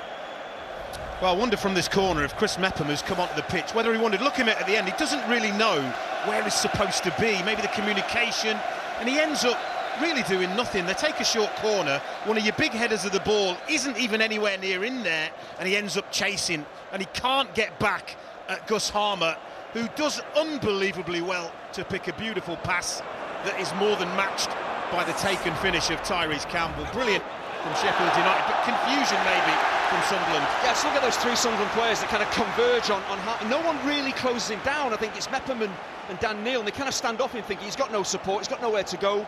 But Campbell has covered so much ground up in support, so defensively has to be question marks there from Sunderland. And I'm not saying it was an easy goal for Sheffield United to score. The athleticism of the two players breaking up the pitch was outstanding. Yeah, and 2 moments of serious quality.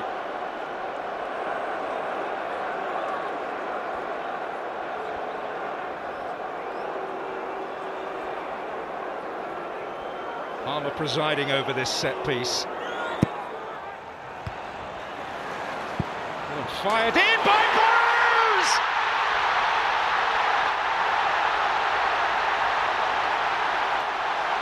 The man with the magic touch at Wembley strikes again. And what an extraordinary playoff campaign he has had.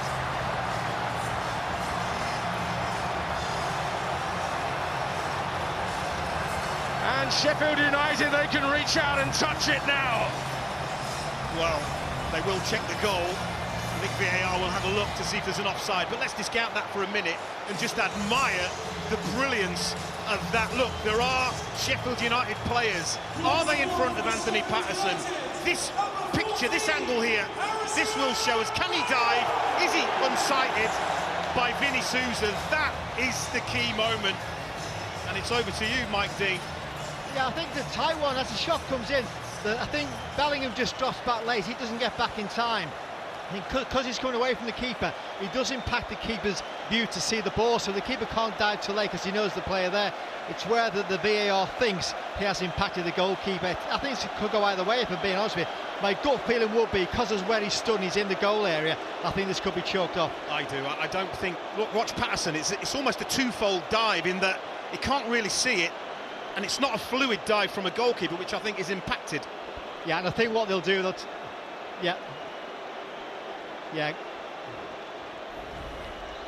so what it will be, the VAR's request is that Chris Cavanagh's going an objected offside, which means it's a player in a position, the goal could be given, but then Chris will have the final say whether he's impacted the goalkeeper or not.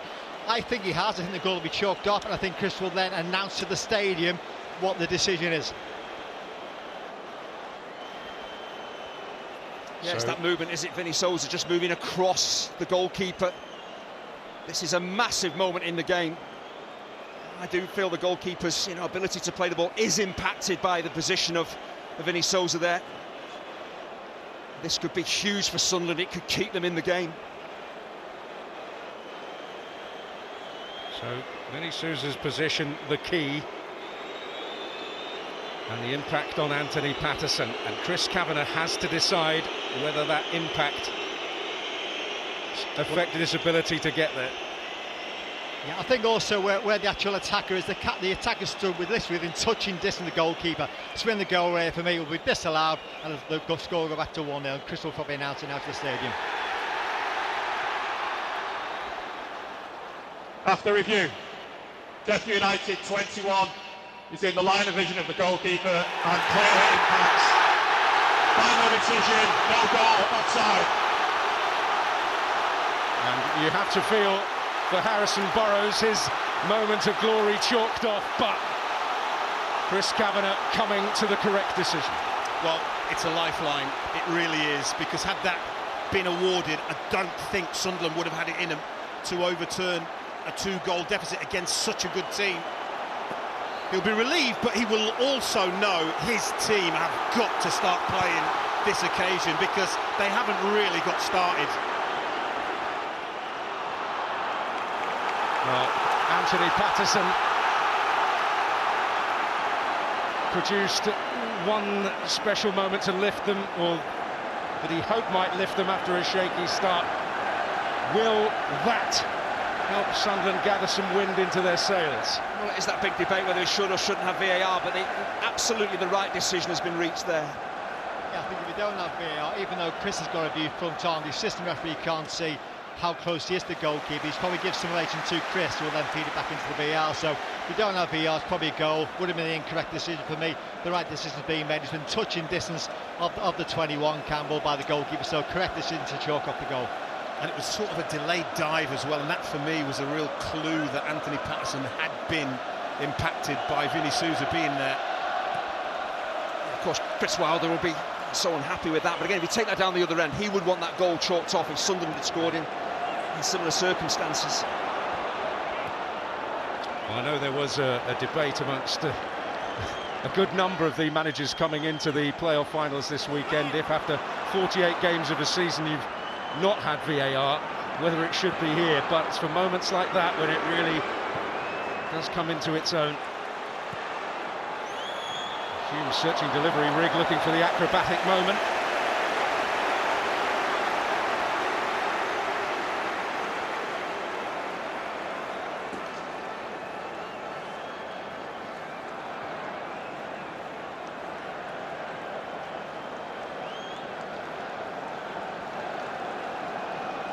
I just wondered on how much do you feel mentally it affects maybe Sheffield United. If they've got that second goal, it would be a mountain to climb, would it, for Sunderland? But are Sheffield United going to be really disappointed with that? Can they recover? Well, they've been so much the better team, and that's what they've got to focus on. Even if this game was level, they are far and away at the moment superior to Sunderland. That should be the focus in the minds of the Sheffield United players, but you just never know, do you? Wilder will certainly believe in the mental fortitude of his team to ride the wave of that particular setback. More punch from their possession. And again, this game is an illustration. It's not how much of the ball you have, it's how effective you are with it. At the moment, Sheffield United, on and off the ball, they're far the better team. Well, I'm looking at Enzo Lefebvre, and they're not finding the pockets of space, or he's not finding the pockets of space. They've been unable really to get him on the ball and really impact this game, and you just wonder whether we get to half-time and Regis Lebris decides to make a change. Yeah, he's working hard. He's dropping into pockets of space as like a number 10 to try and get on the ball. He's playing up alongside my end, but at times he's just getting no service at all. The game is getting really condensed. He's had no possession. Wilson Isidore among those waiting potentially to play apart from the bench.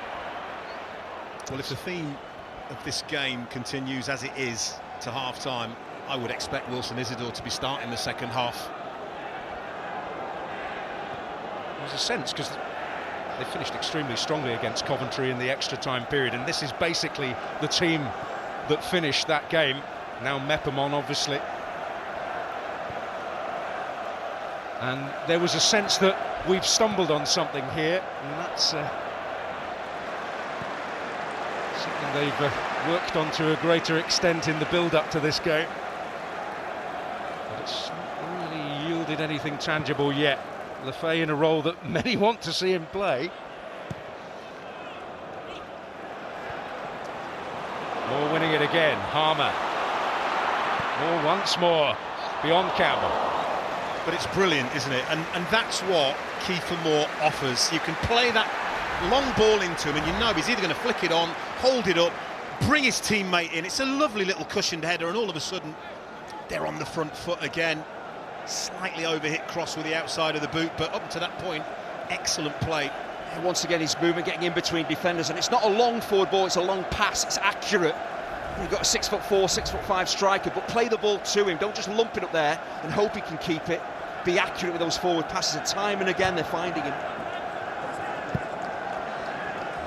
Kiefer Moore was in a car on his way to jet off to Turkey and sign for Hull when Sheffield United called him and presented another option to him. Suited him for a number of reasons, and battling up near the top, albeit a season affected by injury rather than having a near thing down at the bottom. I just wanted to ask you, Don, about the mental strength of strikers. Tyrese Campbell hadn't scored for, 8 games? Now, that belief that you can maybe get a goal, you've got to keep getting in goal-scoring positions. How strong do you have to kind of keep the faith that an opportunity will come and you'll take it? Well, for me, he would only have to say this has been the best goal-scoring season of his entire career. So despite the fact that he hadn't scored in that little run of games, it's still really, really positive. And it feels, with that finish, didn't look like the finish of a striker that lacking confidence. Here's Rigg. Certainly have quite the task on their hands, in the sense that if it wasn't for Burnley's extraordinary defensive exploits, we'd be lauding Sheffield United to the skies. They've kept more clean sheets than in any other season. Well, sad for Luke 09, but the smile is never far away, despite the disappointment.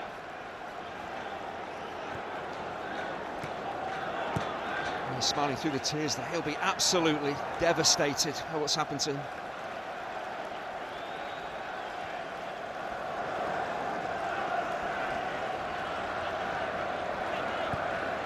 So this is Sunderland in this position. This is Sheffield United. This is exactly what they want. You're looking at the movement ahead of the ball, and you're not seeing any movement that is going to hurt Sheffield United.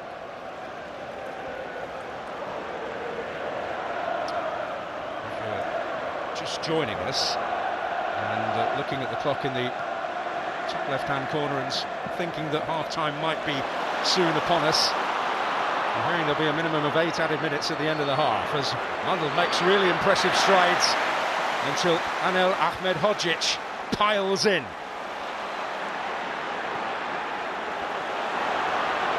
And Moore making a great run there, and right to be disappointed. I think Sunderland get to half-time at just 1 down. I think they probably feel the first half has been a success. They just haven't been able to play, been dominated by Sheffield United, but it could easily have been 2 or 3. Yeah, it would almost be a moral victory, wouldn't it, if it were only 1 at half-time. Armour finding Peck.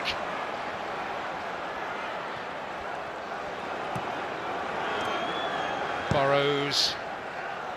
That's Serkins. Peck challenging Neil. And it might fall Campbell's way.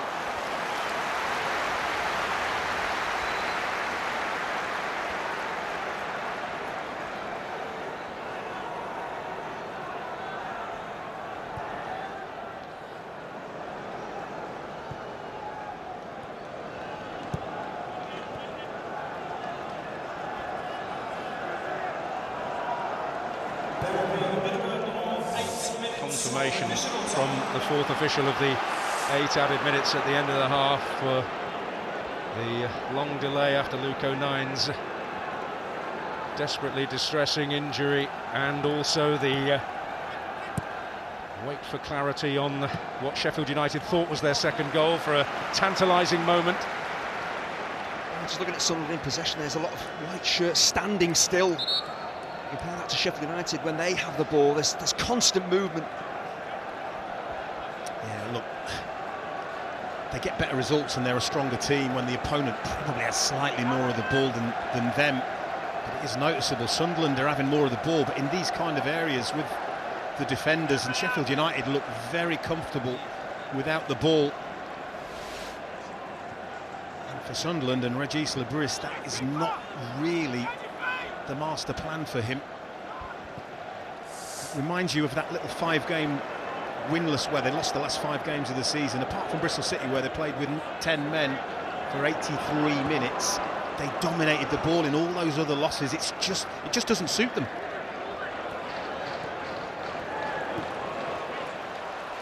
Rigg. I don't know whether they thought though that I think the ownership would like them to be a team that plays in a style where they do dominate possession. And such has been Regis Lebris's success this season. He's been able to impose his will a little more. Mayenda. Rigg. Deflection on it. And it is a Sunderland corner. Yeah, surely it has to be means to an end though, isn't it? Surely you've got to play in a way with a bunch of players that makes you as effective as you possibly can be, whether that's dominating the ball or not. Can you get the ball into the final third? Can you create chances? Can you work the opposition goalkeeper? So Sunderland plenty of the ball, but they haven't really tested Michael Cooper. Well, it only takes one twist of fate and perhaps one moment of quality here from Enzo Lefebvre to change the picture.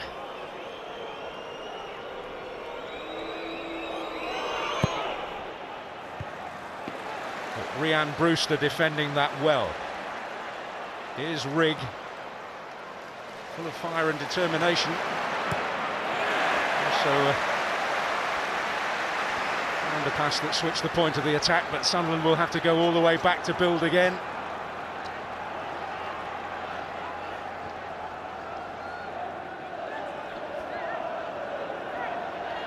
Mepper. Lafay. Neil.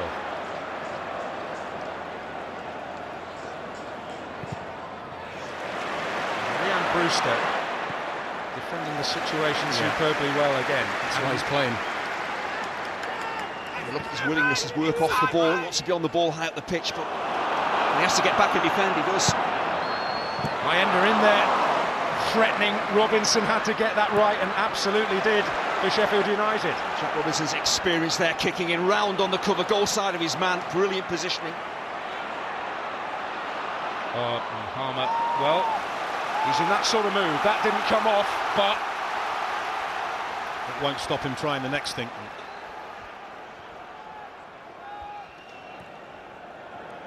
Mayenda. He is a player capable of doing it all himself. He won't win a free kick there.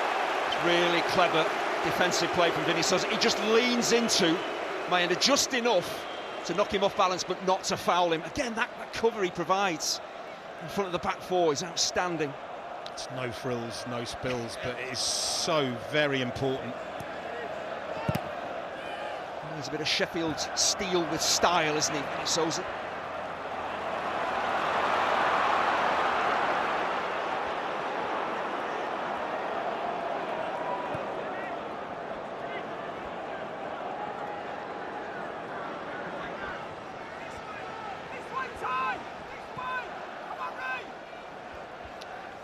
Here's Mundell. Mepper.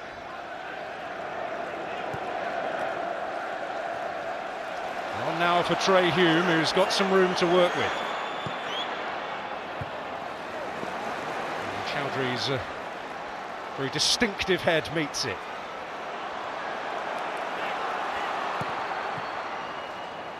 Well, Rose was a little on the back foot there, and Cooper is at least troubled to some extent by Rigg. Just through that, the earlier phase of that attack, there's loads of space there for Trey Hume to deliver the cross because Harmer's not closed him down, but the attackers in the box just aren't on the move. No. They're all standing and watching the cross come in rather than getting across defenders. Easy to defend when men you're up against are standing still. I don't think any of them are naturally wanting to get on the end of a cross. I don't think it's the strength of any of them, and that really showed with a lack of really good dynamic movement. Everybody in the stadium knew Trey Hume was about to make that cross, but there was nobody on the move as it was delivered. You can only imagine down the other end if a cross is coming in, as we've seen. You've got Kiefer Moore, Tyrese Campbell causing defenders problems, bullying them, getting across them, getting into goal-scoring positions.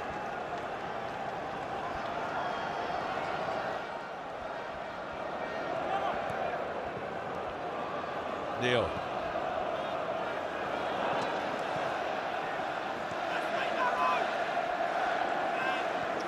Lafay trying to point the way. He's got quite the challenge there with Ahmed Hodzic and with Chowdhury in attendance.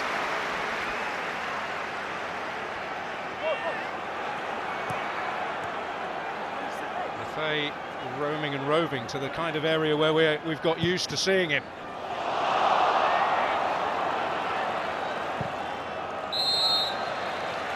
Side flag, but a little bit of check for a potential handball.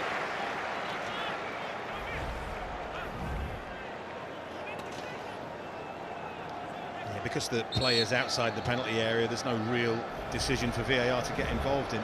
Well, it's outside the penalty area, and I don't think it strikes his hand, so I don't think you're going to give handball for that, are you? I think he just covered himself just in case he was inside, but I think in them situations you haven't even got to tell the referee you're checking, because the referee's seen it on field, just play on. But for Don, if you're Regis Lebris, Isidore has to come on, does he start the second half? I think so. I don't think that formation has worked in this particular game, on this particular occasion. They need to find a way of getting those live wire forwards more involved.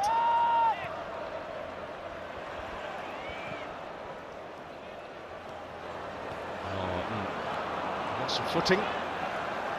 Ultimately caused no harm as far as Sunderland are concerned.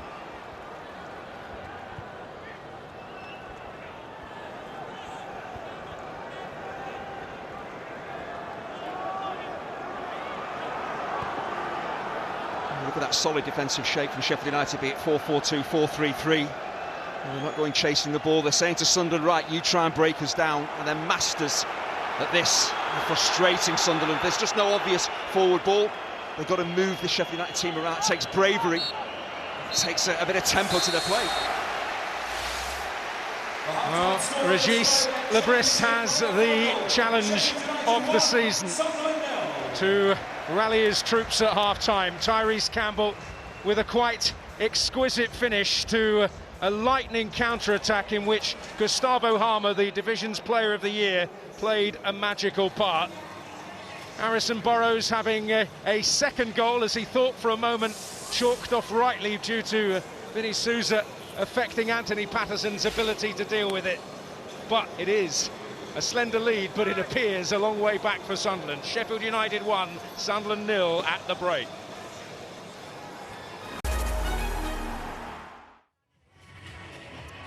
Welcome back. A pulsating first half of this Championship playoff final. Sheffield United halfway there. And if it's only one goal that wins this game, my word, it's a very good goal indeed. Tyrese Campbell on the breakaway. But so much amazing work done with regards to what Gus Harmer's part in this is, Russell.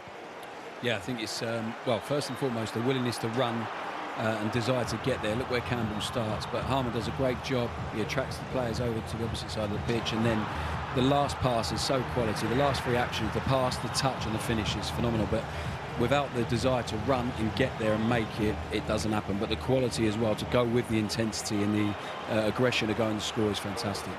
Joby Curtis, we've watched this team all season. I didn't realise Gus Harmer was that quick, Joby. No, listen, it's a fantastic turn of pace, wasn't it? And again, Russell perfectly summed it up. Yes, the desire to go and run has to be there, but it's a bit of quality here. There's the pass to the outside. That's what makes it. That touch there, it almost makes his mind up. Patterson comes out, gets sucked in a little bit, and it's a fantastic finish. We said before the game, done a bit of a barren spell, but all good strikers believe that goal's just around the corner. It's a great finish.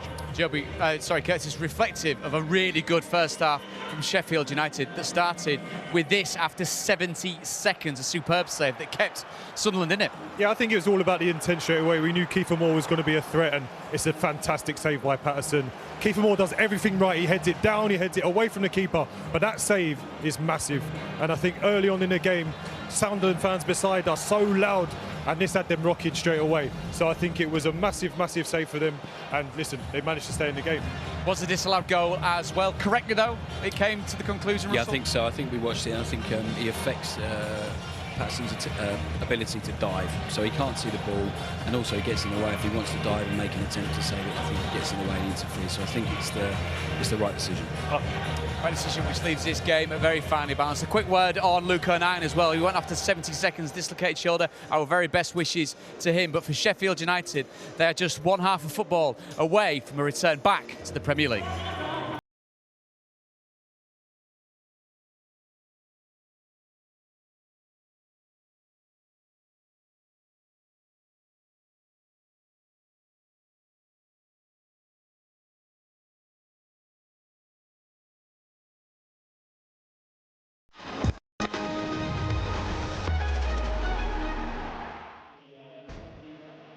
F1 action coming your way over the course of the weekend. Qualifying is right now in Monaco. That's the Sky Sports F1, and the race coverage begins 12:30 tomorrow, also on Sky Sports F1.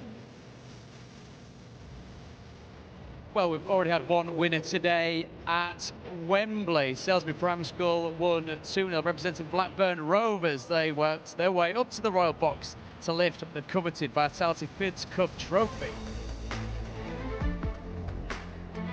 Well, the great and the good are here at half-time on the pitch. Tom Lockyer and Vinnie Jones alongside our very own Simon Thomas, promoting the British Heart Foundation Sky Bets Every Minute Matters campaign. You can get involved to learn CPR via their Reviver tool. Vital work being done on the pitch at half-time. Vital work being done in the first half and needed in the second half from Régis Lebris's men. It's Chris Wilder jumping for joy and potentially taking a giant leap toward the Premier League. The second half comes next.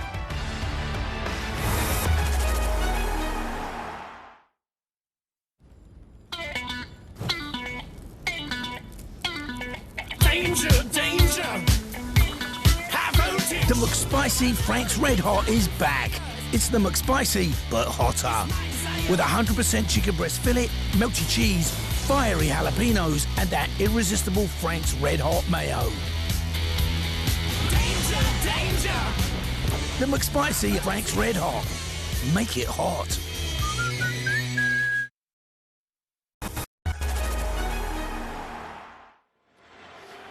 Second half about to get underway. Joby McAnuff, 29 years since the team led at half-time and lost. Do you see that changing? Well, I think certainly from Sunderland's perspective, the best thing for them, it was only 1-0. And when you're going in there, you've got a chance to change it around. They've got options to come off the bench. Obviously, the most obvious one is Wilson Isidore. I'm sure we're going to see him. I think from Sheffield United's perspective, just control the game as well as they have done. And again, fantastic options to come off the bench for them. OK, everyone's taking a collective breath. The second half of the biggest game in domestic football, with, of course, a place in the Premier League, is about to kick off in just a couple of moments' time. What will we see from Sunderland? What will we see from Sheffield United? It's a simply massive 45 minutes. Back to your commentary team. Don Goodman, Andy Hinchcliffe, Daniel Mann. Thank you, David. Well, Tyrese Campbell's goal divides the sides. Chris Wilder and Alan Nill, the Sheffield United Brains Trust. Chris Wilder already with a memorable Wembley celebration in his locker. He can't do the slide down the touchline at Wembley these days because of the AstroTurf. He'd end in the hospital, to be honest. So he's had to take a different tack from 15 years ago against Oxford. But will he be celebrating at the end? Sunderland still have the capacity to change that. They've not opted to change their lineup just yet. Can't be long though, Don. Well, no, let's see how maybe the first 10 minutes go here. And let's look for any obvious differences. Certainly, Régis Lebris had one of his biggest challenges in management so far at half-time.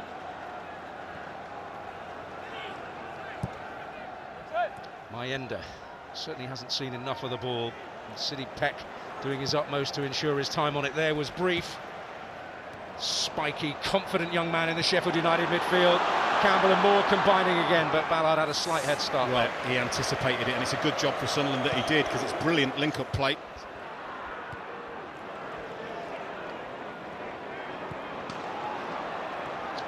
Hill to Bellingham. Now Mundle. And Sirkin well forward, and that's certainly more positive from Sunderland. You've got to remember, way back in the early weeks of the season, what a shining star Romain Mundle was for Sunderland, hamstrung for so long. Just a bit more urgency though there from Sunderland at the start of the second half, a bit sharper, a bit more tempo. Everything had to change in that first half performance. They're lucky to still be in the game, so they've got to sharpen up if Sheffield United sit in. Sirkin is usually a presence to watch in these circumstances. He's hanging back a little with a cast on his arm. Lefay. Rigg.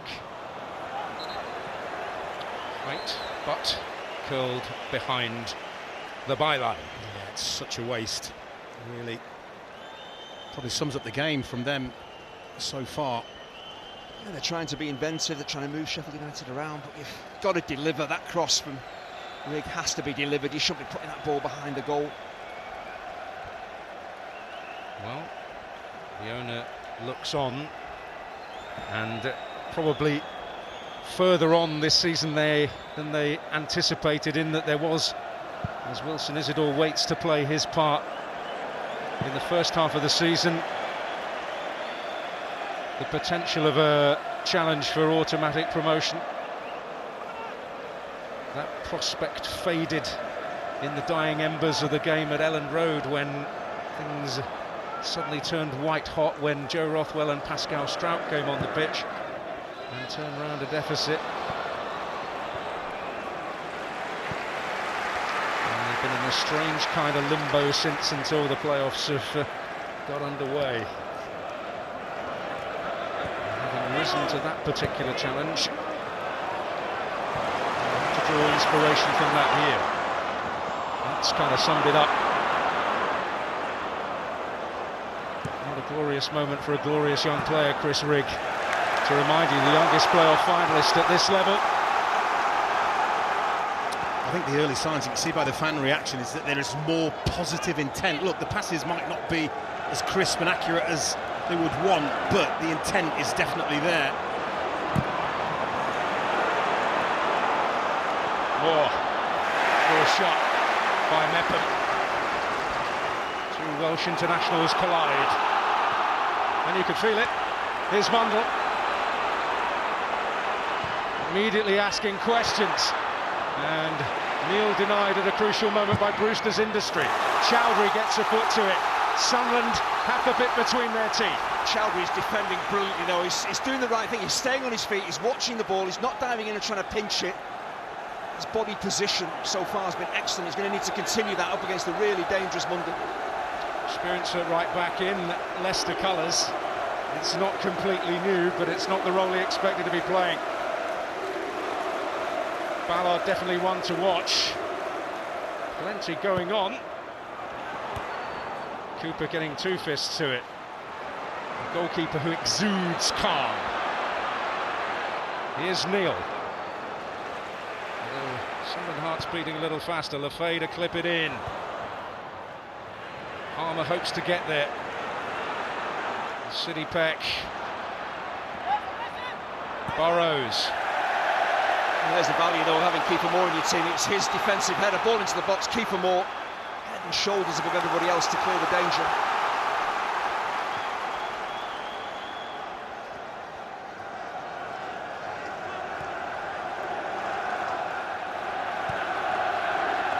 I think we all thought this tactically would be the other way around. It's now Sheffield United sitting in and trying to wait for an opportunity on the counter.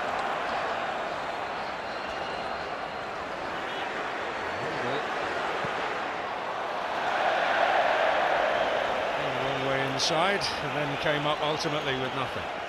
He just loses patience there. That's what he's trying to do, but he's got the opportunity just to put his foot on the ball. Sirkin has moved to his left, just keep the attack flowing, not try and force the issue. The one thing in Regis Lebris's mind undoubtedly about Romain Mundle is that he hasn't played 90 minutes since a controversial win at Hull in October. We saw in the playoff semi-final second leg for Coventry from Mason Clark, who exactly the same scenario, hadn't played 90 minutes, ended up going into extra time, did super well. So I'll be hoping that Romain Mundle can last as long as possible here. The Wembley adrenaline no doubt will do its bit. I also think it's always easy to run forward than backwards, so if they're doing a lot of attacking Sunderland, then Mundle again would probably be full of beans. If they're being pinned in, he's having to do a lot of work tracking back, then I think the tiredness really does kick in.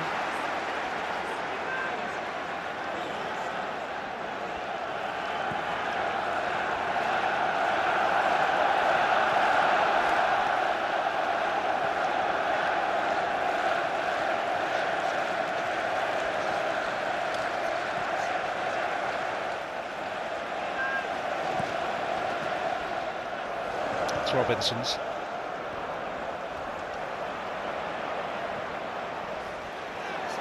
Circuit, Mundle. Brewster a willing defensive presence, but it runs here for Joe Bellingham. Neil. Hume, Lefay.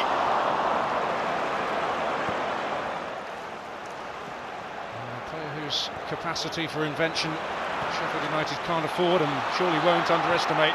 Peck, that's a very good ball indeed for Moore. Campbell's up with him. And so too now is Rhian Brewster. Well, some brilliant defending, and some brilliant hold-up play and link-up play by Kiefer Moore as well.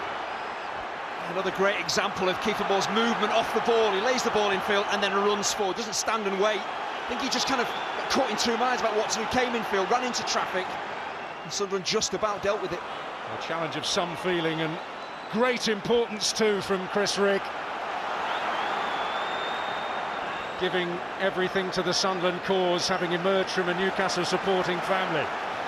It's like Sheffield United are playing Sunderland at their game, isn't it? Sitting deep and looking to counter-attack. So again, this is a different challenge for Sunderland. Not really faced a team that's done that to them that often. They'll back themselves defensively, won't they, Sheffield United, with Such an amazing goalkeeper, really strong defensive record, but you can see, in terms of the action areas there, Sunderland right on the front foot. And again, it's getting the ball into that attacking final third, but then playing with a real tempo, getting Le Fay on the ball a little bit more than he did in the first half, so playing more urgency, and they definitely have.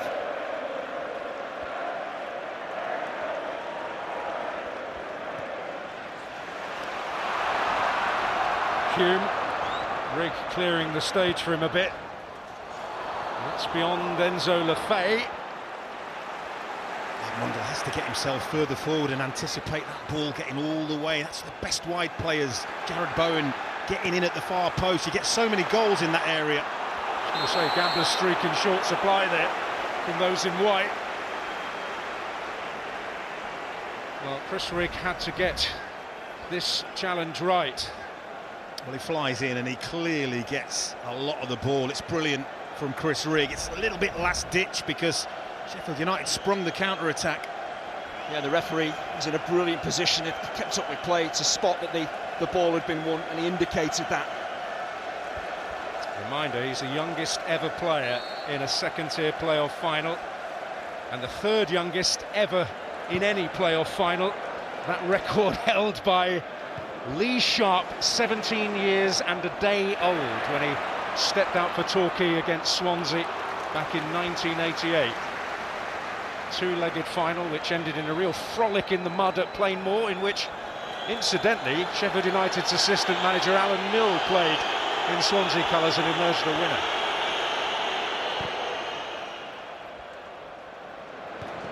I have to say, if you do get a chance to watch that, it's crazy. There were a few games back then that were crazy, weren't they? Sirkin.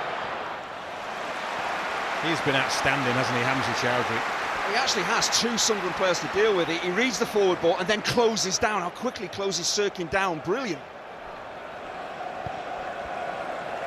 He'll be getting big applause in Bangladesh as well today, where he was feted as a hero when he went over there to make his international debut.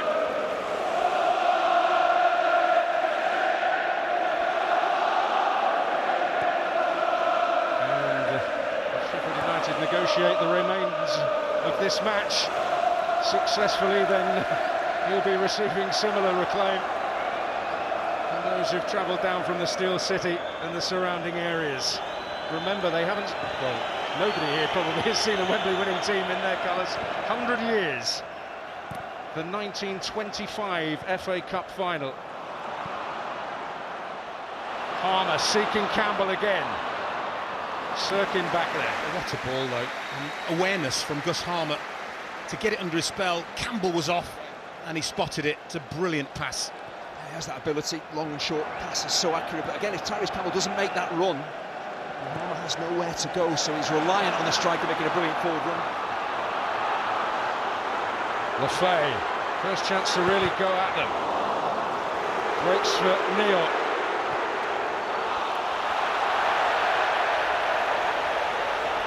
Just lack of confidence, really. Get it out your feet and have a shot. Certainly got the ability. It's like somebody letting the air out of the balloon, isn't it, when you do something like that? Just pass it behind for a goal kick.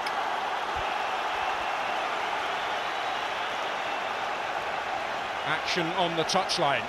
Patrick Roberts thrust into the action on the pitch, replacing Chris Rigg, the precocious youngster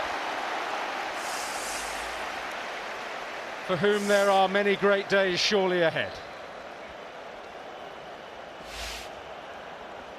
Patrick Roberts capable of offering something a little different from that side of the pitch.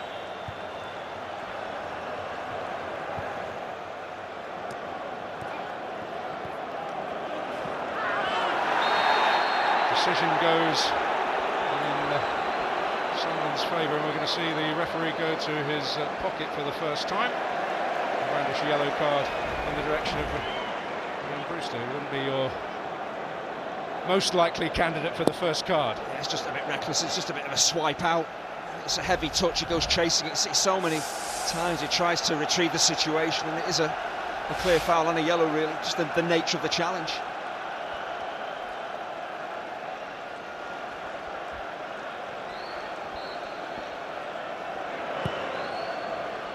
That should be Cooper's.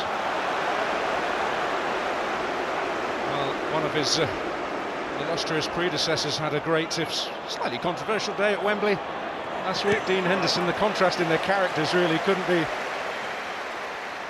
more pronounced. You see, as that free kick was taken, the ball's floated into the Sheffield United box. You've got 6 red and white shirts closing in on the ball. A goalkeeper coming to deal with it as well. Nobody in white is making a move. So again, like the first half, too many players standing still.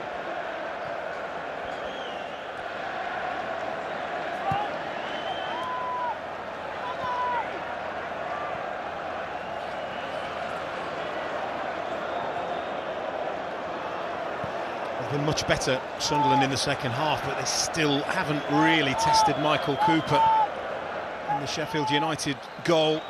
And Sheffield United look pretty comfortable out of possession, particularly. Brewster, Ballard.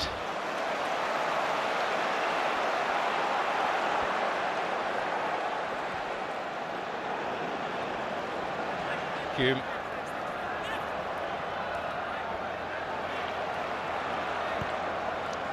Mayenda trying to make a run into a position of promise. His considerable talents have been underserved today. Here's Peck. That's useful. Campbell and Mepham getting his timing right.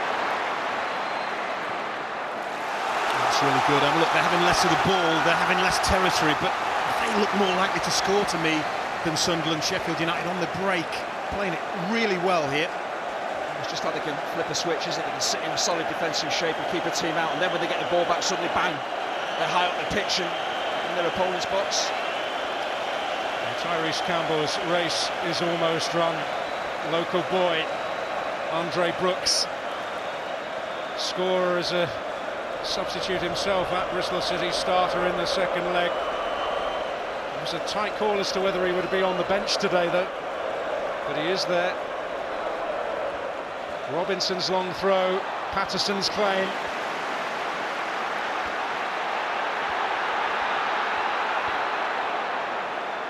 And the potential for the quick counter evaporated, but it's Bellingham now up against a significant number of red and white shirted bodies.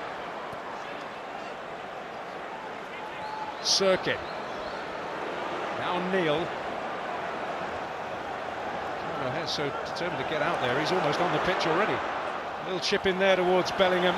Brewster sounds the all clear.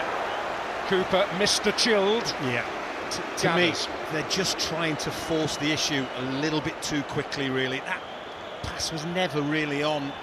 Going for the Hollywood ball.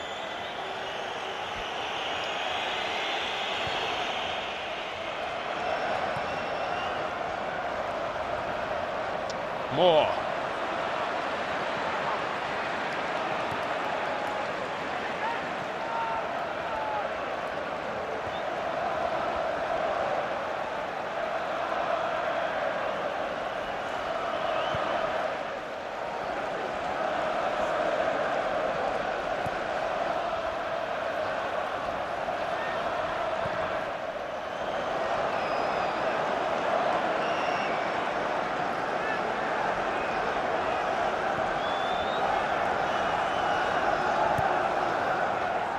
Moore. Mepham. Oh, gifting it to Campbell.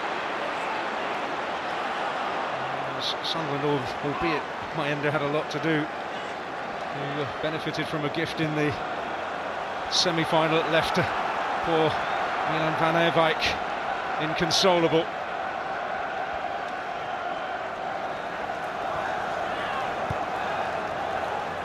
Robinson, now Peck. Neal, but Harmer biting back. It's brilliant from Sheffield United. Game management is excellent, and when they give the ball away, desire to win it back. And Harmer has found City Peck here. Harmer. Was looking for Kiefer Moore, and it's a fine margin. It's probably the first pass has actually got wrong in the game. He looks like he's built for this occasion. He is enjoying himself.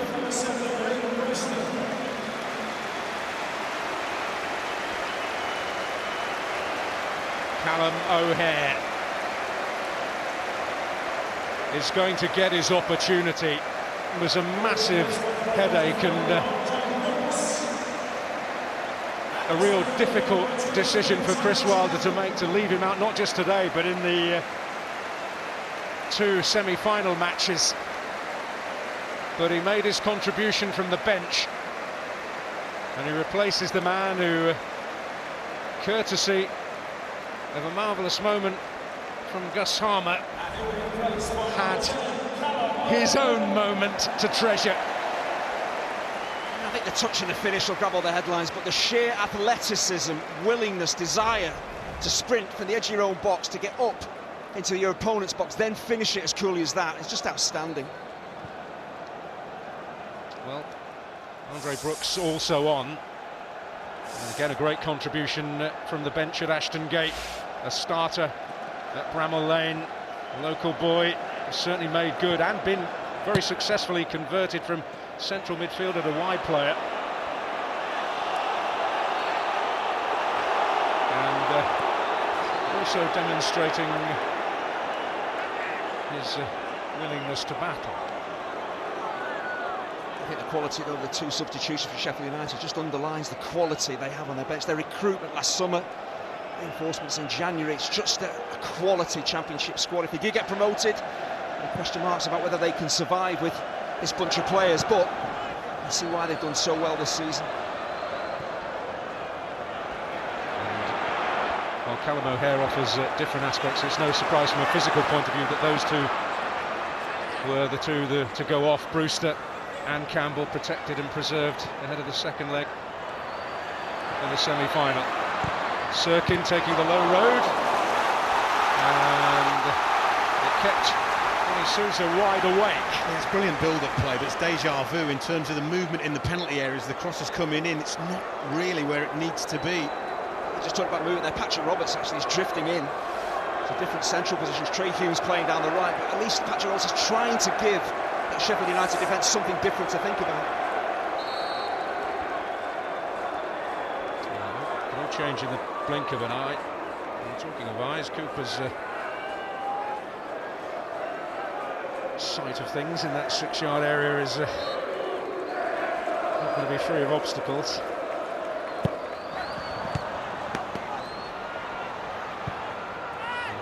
Hooked back in by Roberts.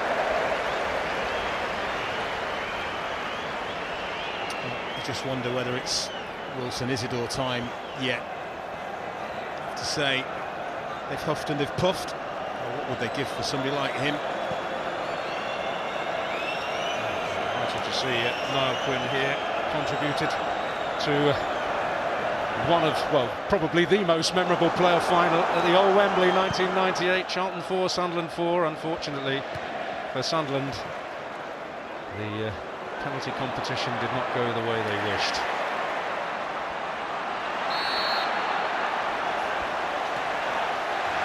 Looking for Mundle, and an obvious decision, that one, as he perhaps sought to play a different code of football for a moment.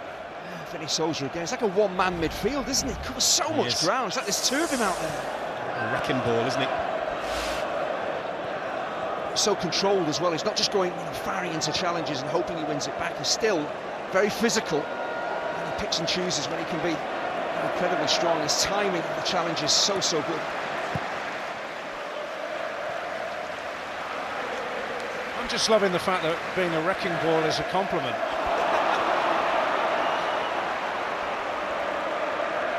I'm giving my age away there, aren't I? Saw a few of them over the years. Does Vinnie Jones come into that category for you, Don? Yeah, absolutely. It's good that we're a long way away from him. Yeah. Well, I think he is the ultimate, is he not? He's up there. I think he's heard us. It's a serious business, the playoffs. Although that could be his "I've won the lottery" face as well. It's hard to read, isn't it, Billy? You're not suggesting he's got a limited range, are you?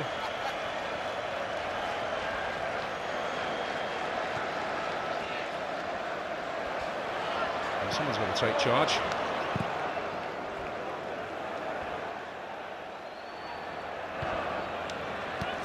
Well, potentially the final quarter. And Sirkin hesitated, and it's Brooks!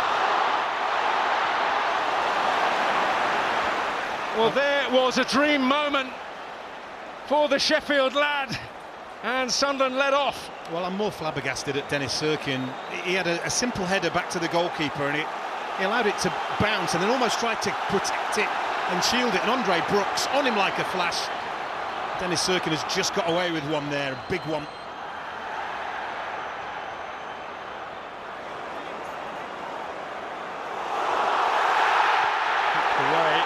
Roberts wants a free kick. Well, it's controversial because the assistant flagged for a foul and the referee waved it away.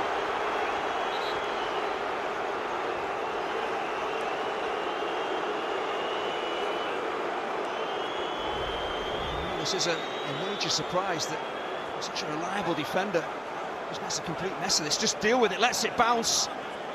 But Patterson, it's not as glamorous as that save he made in the first couple of minutes, but he reacts so quickly, probably doesn't expect the mistake, but when it's made, he's ready to make a save, and that left foot, all important. It's kept Sunderland in the game again. Yeah, big style. Tried to give him the eyes, didn't he, Andre Brooks, and Anthony Patterson just about dealt with it. Well, Gus Harmer had to leave the stage early, having scored 2 years ago with Coventry City. And sadly for him, that is going to be the case today.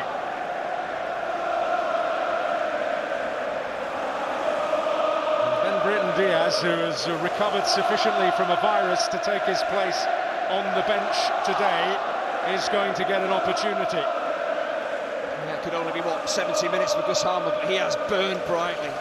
Outstanding individual performance from him.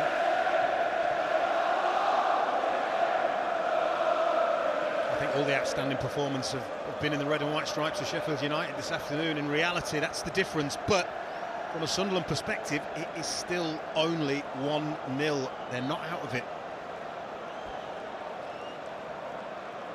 Well, he has contributed hugely, but he leaves with the outcome still in the balance. And Sheffield United sadly robbed of his considerable powers.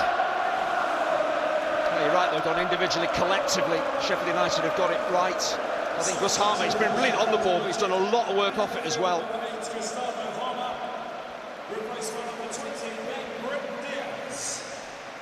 So Big Ben's time has come. Well, it's going to be a rare occasion this season that he's going to be able to play on that left-hand side, which is his preferred side. Harmer having occupied that mostly this season. Yes, and we've got Wilson Isidore and the soon-to-depart Tommy Watson, who, in many eyes, had his best Sunderland game at Bramall Lane against Sheffield United back in November. Mundell's withdrawal is not such a massive surprise, but the captain is sacrificed. Tom Watson shares his name with Sunderland's most successful manager of all time back in the early dominating days. Sunderland, a club that have won 6 league titles, none of them in the current collective memory. It is a surprise, Dan Neil going off, but you can understand it because Regis Lebris needs attacking players out there to retrieve the situation. So he'll drop the fade back alongside Bellingham in central midfield, and that's purely to get more attackers on, high up the pitch. It's whether they can produce the quality, and that's been really lacking. Lots of the ball in the second half. They got the ball into the final third, but the quality of chances they're creating, you see how low that is. That's down to them, and also down to Sheffield United defensively. So hard to penetrate.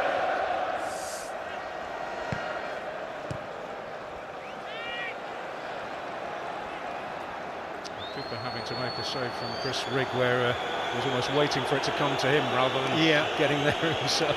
I think you're suggesting it might have been a save that any of the three of us up here might have made. Well, I wouldn't go two of you maybe.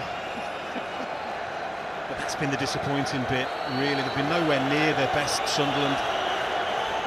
Really haven't carved out anything meaningful at all. And in reality, Sheffield United probably should be more than the one goal ahead here. O'Hare is chasing. Ballard struggling with a bouncing ball. Brooks.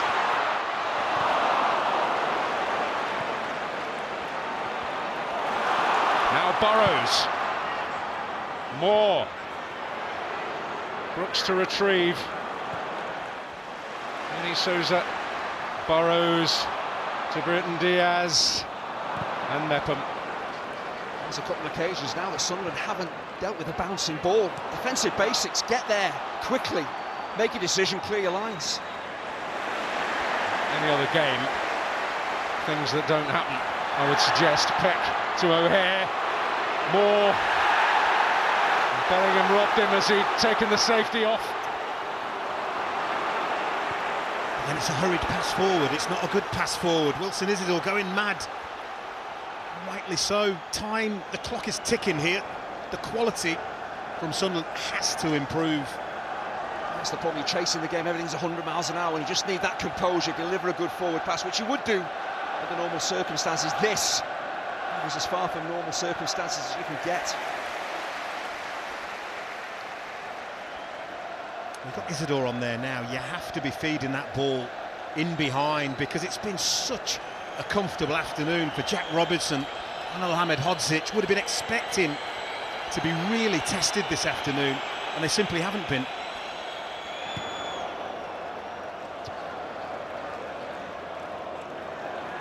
Watson, Brighton bound.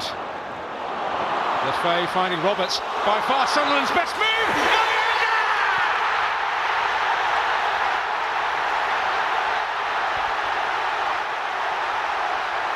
Well, finally they put it together, and that is the result. Luke O'Nien joining in the celebrations. Sunderland have suddenly produced a magic moment out of nowhere. Well, the last bit of that is absolutely spot on.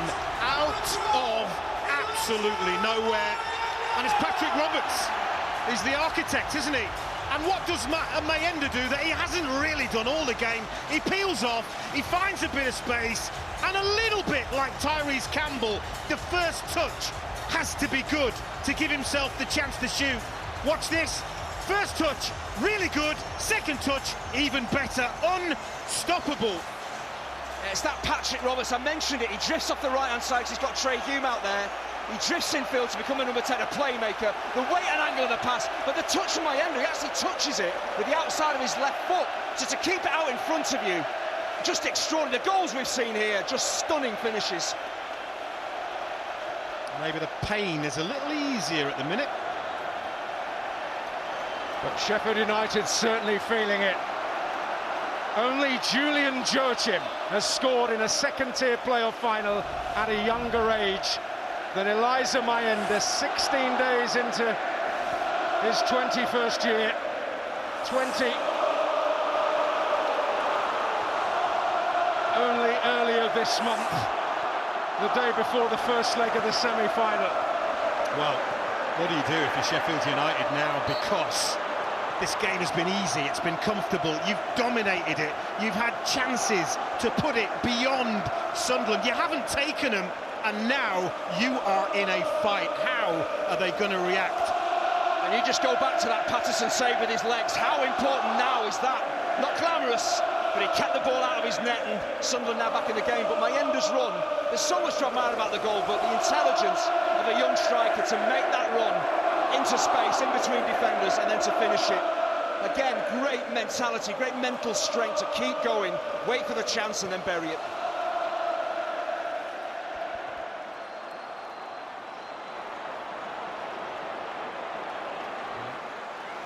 The second shot on target, mentioned that tame effort from Chris Rigg in the first half. And what a shot from a player who in recent times, well, over the course of the playoff push, really has come to the fore as their most dangerous attacking player.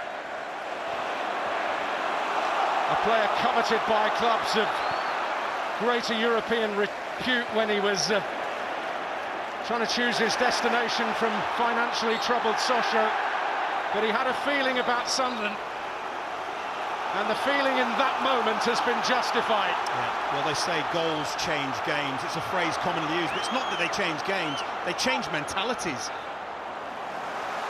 Regis Lebris as well, let's give him credit, bringing Patrick Roberts on for one, and then the position that he's asking him to drift into. The time is right, can you step in field, into pockets of space, appreciate the danger you can cause. What a turnaround. Crestfallen blade.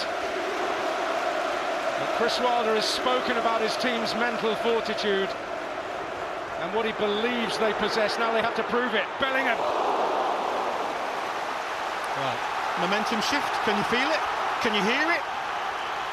It's come out of nowhere, and Sheffield United shell-shocked because of this moment right here. Yeah, it's so clever. Enzo Lefebvre now playing as a central midfielder, releases that forward pass quickly, sees Roberts, plays it to him, then Roberts is turning facing the Sheffield United goal, but Mayenda, if he stands still back to goal, nothing happens. He turns and runs, and then he's picked out, and it's a devastating finish. Now Bellingham. Wilson Isidore. Might yet run for Roberts, not quite, but he's making Borrow's life difficult.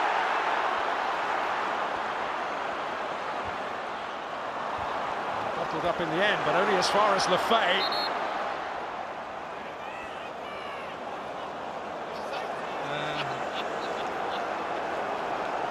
Well, what a time for the it's like being to come out the ball. It's like being in the playground again, that, isn't it? The game has it, but the ball's gone flat.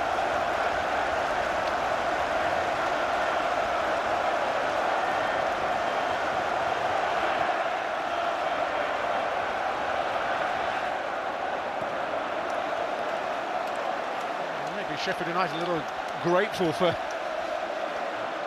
the ball losing its will to carry on. Chowdhury. Now Brooks. Vinny Souza. Neatly done for O'Hare, who has the capacity to change things. Finds Brooks. Oh, sort of delivery that's really threatening, to say the least. Ben Britton Diaz was coming in. Trey Hughes' defensive positioning there, round on the cover. That was outstanding from him. Well, I know it hasn't led to anything, but they needed that moment, Sheffield United, of being on the front foot, just taking the game up the other end of the pitch, may just settle them down a little bit here.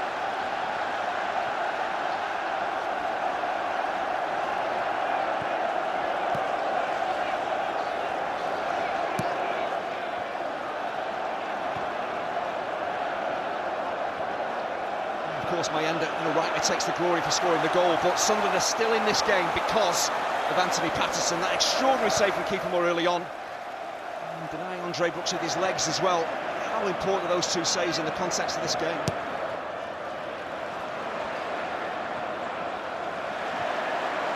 Bellingham. Now Watson.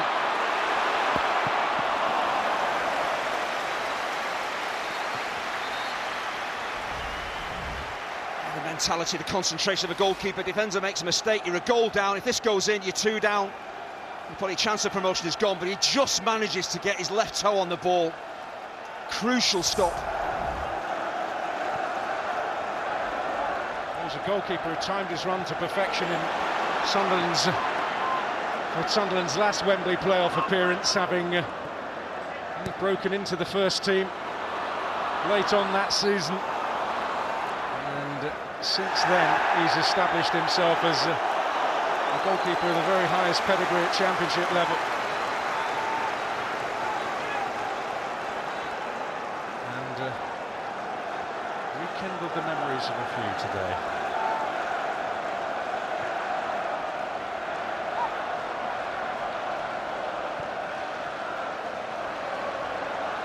Here's Ballard. Sirkin. There's Brooks, diligent. I don't think the game has gone the way we probably expected it to pan out, but we expected a tight, close affair. That's exactly what we've got here. We could get a winner. I'll tell you what, if we do get extra time, I'll take another 30 minutes of this. Yeah, it hasn't been your typical tight, cagey, lacking incident type of a playoff final. Brooks skipping away, but the situation read expertly by Enzo Lefebvre. He's found another spring this step, hasn't he, Enzo Lefebvre? He's illustrated his versatility. He's played on the left a lot of his time at Sunderland, can play number 10. He's dropped into central midfield here, so whatever you ask him to do, he's got the temperament to do it. On the left side in the central midfield was where he was used most often at Lorient. Roberts is very, very good at winning free kicks. Well, it's a modern part of the game, isn't it? It's called a tactical foul, and actually it's not the worst one. That Ben Brereton Diaz, I think, in the end gets yellow carded for that, and it's not the worst yellow card he'll ever have in his career. Yeah, but how bright Patrick Roberts has been, what a substitution that's proved to be from Regis Lebus.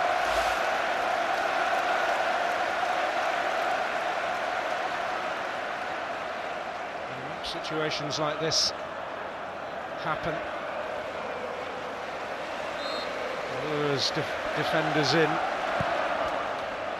Ballard trying to get free. Keeper using one fist to do the job.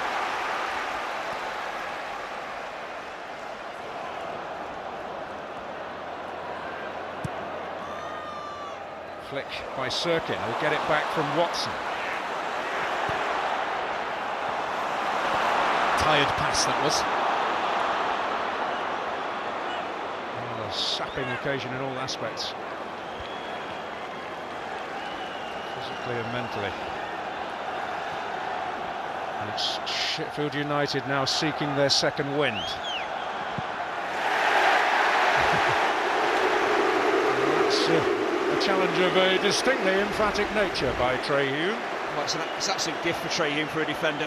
Ball gets away from Brereton Diaz, clearly playing the ball, can take a bit of the man as well. As a fullback, that's exactly the situation you want.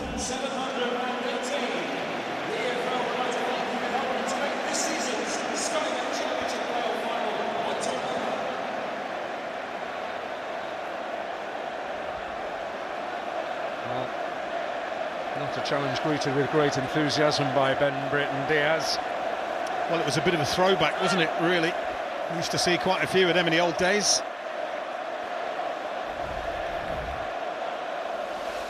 It's a huge moment. You picked him out. Patrick Roberts drifting in from that right-hand side into more central area, picks the run out, and Mayanda does the rest. Brilliant first touch, better second touch. It's so difficult, though, with the ball coming across your body to control it, cushion it with the outside of your boot. You know, you normally maybe stand on the ball gets away from it. It doesn't go anywhere. It's an amazing touch when you're moving at speed. And you spoke about Tyrese Campbell, and Mayenda hadn't really been in the goals too much towards the end of the season. Scored that Sunner at Bristol City and then scored the one in the first leg against Coventry. But again, superb finishing.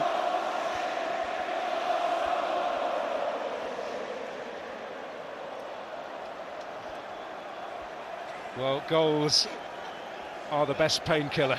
See Mayenda there, he hooks it with his right arm and thinks, I'm going to hook it. No, I can't hook it with my left. I better just go with the right and leave it there. I reckon he'd have took it either way. So I just wonder if that tackle and this stoppage might just help Sheffield United. And Chris Wilder, players went over, maybe gather their thoughts a little bit. Well, Jordan Henderson with great pride in the team he represented with distinction.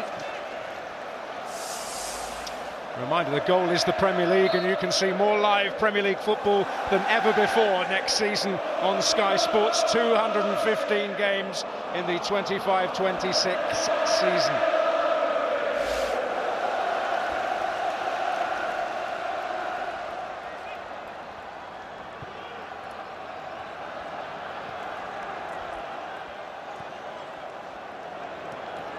Brooks. Well, we're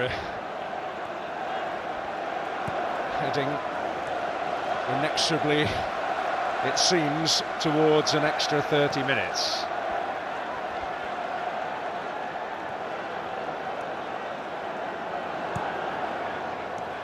Brendan Diaz has gone down the tunnel, and Tom Cannon is going to get an opportunity.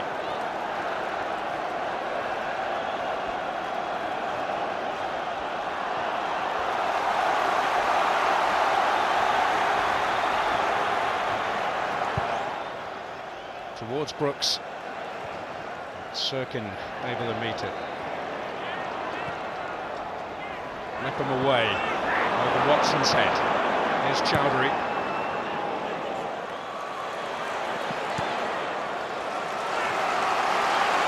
It was amazing the mood in the stadium has changed with that goal. I think the Sunderland fans, not saying they were resigned to their fate, but they seemed surprised when their team scored, as probably we all were. It came out of nothing. Well, it's the end for Sidney Peck, but on comes a man who has scored a winning goal against Sunderland this season, Tom Davies. On a day when Sunderland certainly had great spells during the match, but ultimately Sheffield United grew stronger and stronger. Brendan Diaz substituted by Tom Cannon. A minimum of 7 added minutes. It's already been a long afternoon. Jack Robinson to hurl it in there. And 3 players going down, and a clash of heads means that the game must be halted. I'd say it's great to see actually the Sunderland players reacted quicker than anyone else to say to the referee, stop the game. Even though it's not their players that were down, they realised the possible severity of that clash. Tom Cannon literally just come on the pitch as well. And he's got history against Sunderland this season already, hasn't he? They were rumoured to be interested in actually signing him, so we've had 1 or 2 little tales. Is that going to be another one? And Tom Davies as well scored the winning goal at Bramall Lane, so can he be an unlikely hero? Cannon scoring 2 against Sunderland during the first half of the season, and his very successful spell at struggling Stoke City. It was, I suppose, given the finances involved, their marquee signing in the winter window, and he did actually cost Sheffield United more than Sunderland's entire starting lineup costed them. It's incredible, isn't it, really, when you think. And I actually think Sunderland have probably got more sellable assets than most Championship clubs. That's the whole model, isn't it? Yeah, that's the whole model, and lots of credit. And I think credit for also recognising that it needs to be a sprinkling of experience, and they brought the likes of Chris Mepham and Alan Brown, and it's only a couple, but it makes a huge difference to such a young group. Yeah, I think Regis Lebris as well, appointing him was a masterstroke. He's worked with a lot of young players in Lorient, so again, but it's not just, as you say, it's not just young players at Sunderland, it's more than that. Again, what a season he has had. He's not someone who came to England with great recognition, but he did have a top-level playing career. Played with Mikel Silvestre, Sylvain Wiltord during his time at Rennes. Played against all the great names of French football, Henri, Thuram. This doesn't look particularly good, does it? He's been down a long time, Ahmed Hodzic here, which makes you wonder how dazed he is, whether or not he can continue. They're very careful with concussion and everything else, and the medical team rightly taking their time. Just a quick question here, Don. 1-1 into the 90-odd minutes. Is this the game that we maybe saw? It's not really. I don't think it's the game we probably anticipated. Well, I think Sheffield United clearly came in here as favourites, and rightly so, but in lots of people's eyes, they were 2 bigger favourites. Certainly in my eyes, I thought they were more evenly matched than that. But then, until the Sunderland goal, they actually showed why they were everybody's favourites, and it was a really dominant performance, and what we've seen is 2 stunning goals. Great movement off the ball, great touch and finishes from the strikers. The quality of the goals, I think in a final like this, you need goals of this quality to grace the game. And both strikers should be very, very proud of their finishes, and then the build-up to the goals as well. The roles that Patrick Robert plays and Gus Harmer plays, just brilliantly constructed goals. Goals to grace many a great occasion. And goals that leave us only in terms of time closer to knowing who's going to claim that final Premier League place.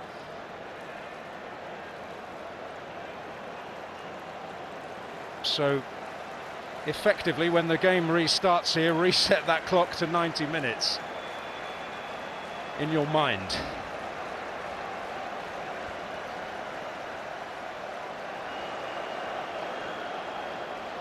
So we should see 100 minutes come up, which I know a lot of you enjoy.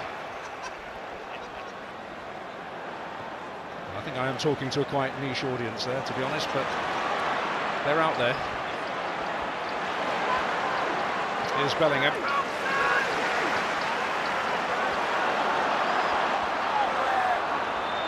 Here's Roberts.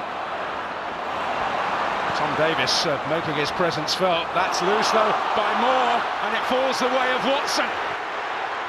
Oh! And what a parting gift that is!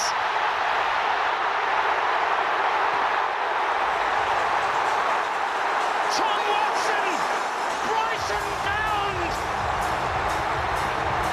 off the bench, has surely put Sunderland's place in the Premier League. There's still time for Sheffield United.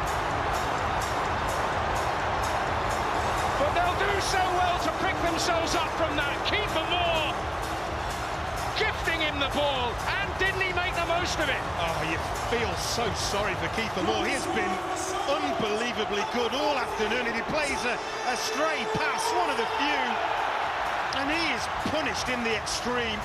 And look, Tommy Watson, he's had some stick from the Sunderland fans, but I'll tell you what, if that is his parting gift, they will forgive him for eternity. And what a finish! He's allowed to advance. Is Hamza Chowdhury, is he a little bit too tired? They don't get out to him, they don't close him down, and they pay the price. Yeah, you give the ball away, that's one thing, but the opposition have to capitalise. Tommy Watson here, he uses Vinny Souza as like a screen, and he just passes the ball with pace into the bottom corner.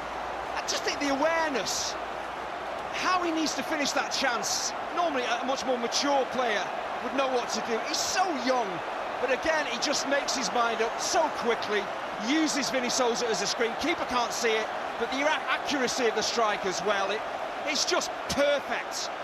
What a turnout. They didn't score until the 76th minute, Sunderland. And now seemingly the game and promotion is theirs. Well, Sunderland's young guns have certainly hit the target. The 19-year-old puts them on the brink of glory. Well, for 75 minutes, not a single person in this huge stadium could have predicted what would happen. And it just shows you, it takes one moment, and it changed the mentality, it changed everything in this stadium, and Sunderland have capitalised here. Yeah, but again with Regis Lebris bringing on Patrick Roberts, he played the ball for Mayenders to score. Tom Watson coming on, and then scoring possibly the winning goal. You know, the first half, a real struggle for Sunderland and their coach, but second half, the changes he's made, they changed the course of their history here. Mayendo makes his way off, and it's a distinct shift in priorities as Leo Schjelder, a defender, comes on. He actually came on in the second leg of the semi-final and did not touch the ball in preparation for penalties.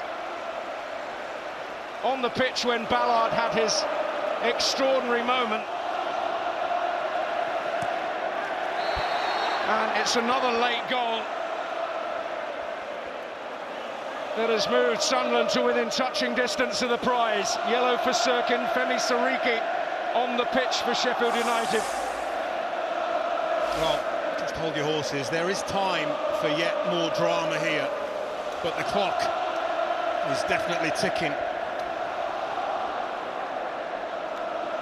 I reckon there's about another 4 minutes left.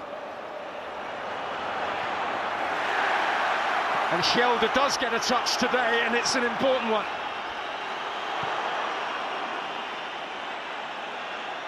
Robinson will flag up. I know that fans have great belief in their team, unshakable belief, but surely the Sunderland fans at 75 minutes were thinking, it's not going to be our day. But what a turnaround. Well, I tell you, if this stays the same and Sunderland end up being promoted to the Premier League, then you really will feel that Sheffield United have a hoodoo in these playoffs, because never could they have ever dominated a game for 3/4 of it and ended up not just drawing and going to extra time as we thought it might happen, but actually losing a game where they had the chances to finish it and put it to bed. They will live with this regret for a long time. Confirming the concussion substitution. Ahmed Hodzic going off. Their 10th attempt, going all the way back to 87-88 when Chris Wilder was in a team relegated in the playoffs against Bristol City.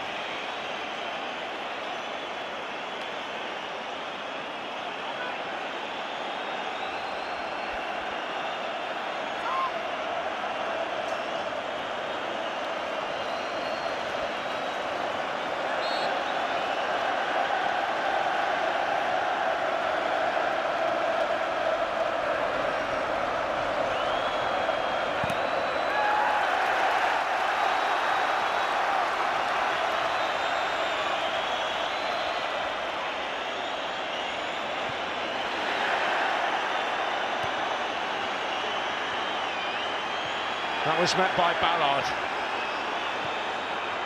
Isidore. Lefay.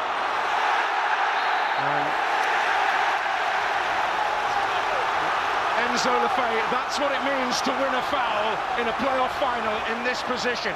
He does quite brilliantly, because he gets the ball out in front of him and he gets himself in between the ball and the Sheffield United player. And okay, Sheffield United fans won't agree with this, but this is why we love this sport, why we love the Championship, the final game of the season, the final minutes of the season, and we get extraordinary drama. Well, they can reach out and touch it now, can't they? Literally. Incredible. Lefay, Hume. Lefay. And how impactful has he been since he's dropped a little bit deeper? Well, it's the position, perhaps, they thought he would take when many supporters thought he might take when he arrived. They had to think again. Roberts, bit of luck, a lot of luck, but Sheffield United have it. Yeah, I mentioned Regis Levy's making those changes. You're probably looking at say, well, he had to do something, send attackers on. But then it's down to those players to influence the game. Patrick Roberts, Tom Watson, extraordinary. And Kiefer Moore, who's contributed so positively for Sheffield United, not just today, but on their way here. He's had a moment that will haunt him. Well, Tommy Watson, he had a lot to do, and there were other little bits involved in that. It wasn't just that he gave the ball away. One of England's great football clubs is truly reborn.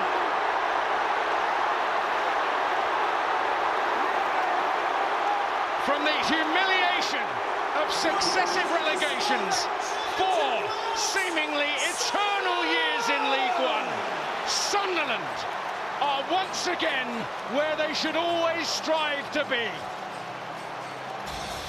But for much of this game, that looked an incredibly distant prospect. But 2 talented youngsters, Eliza Mayenda and Tom Watson, who's on his way to the South Coast next season, have almost from nowhere completely turned this game around. Well, the only thing I can say is for Sunderland, it was written in the stars. You look at how they've got to the Premier League. You look at the 2 legs against Coventry City, on the back foot, found a way. And for much of this game, they were second best, let's have it right. But they have somehow found a way. I feel a bit shell-shocked, if I'm honest with you, that Sheffield United have conspired to lose this game of football. We say it time and time again about the Championship. You think you've seen it all, and then something special happens. It's just an extraordinary turnaround. And remember, Sunderland came into the playoffs on 5 straight defeats. No team in EFL history has ever done that, yet they recovered.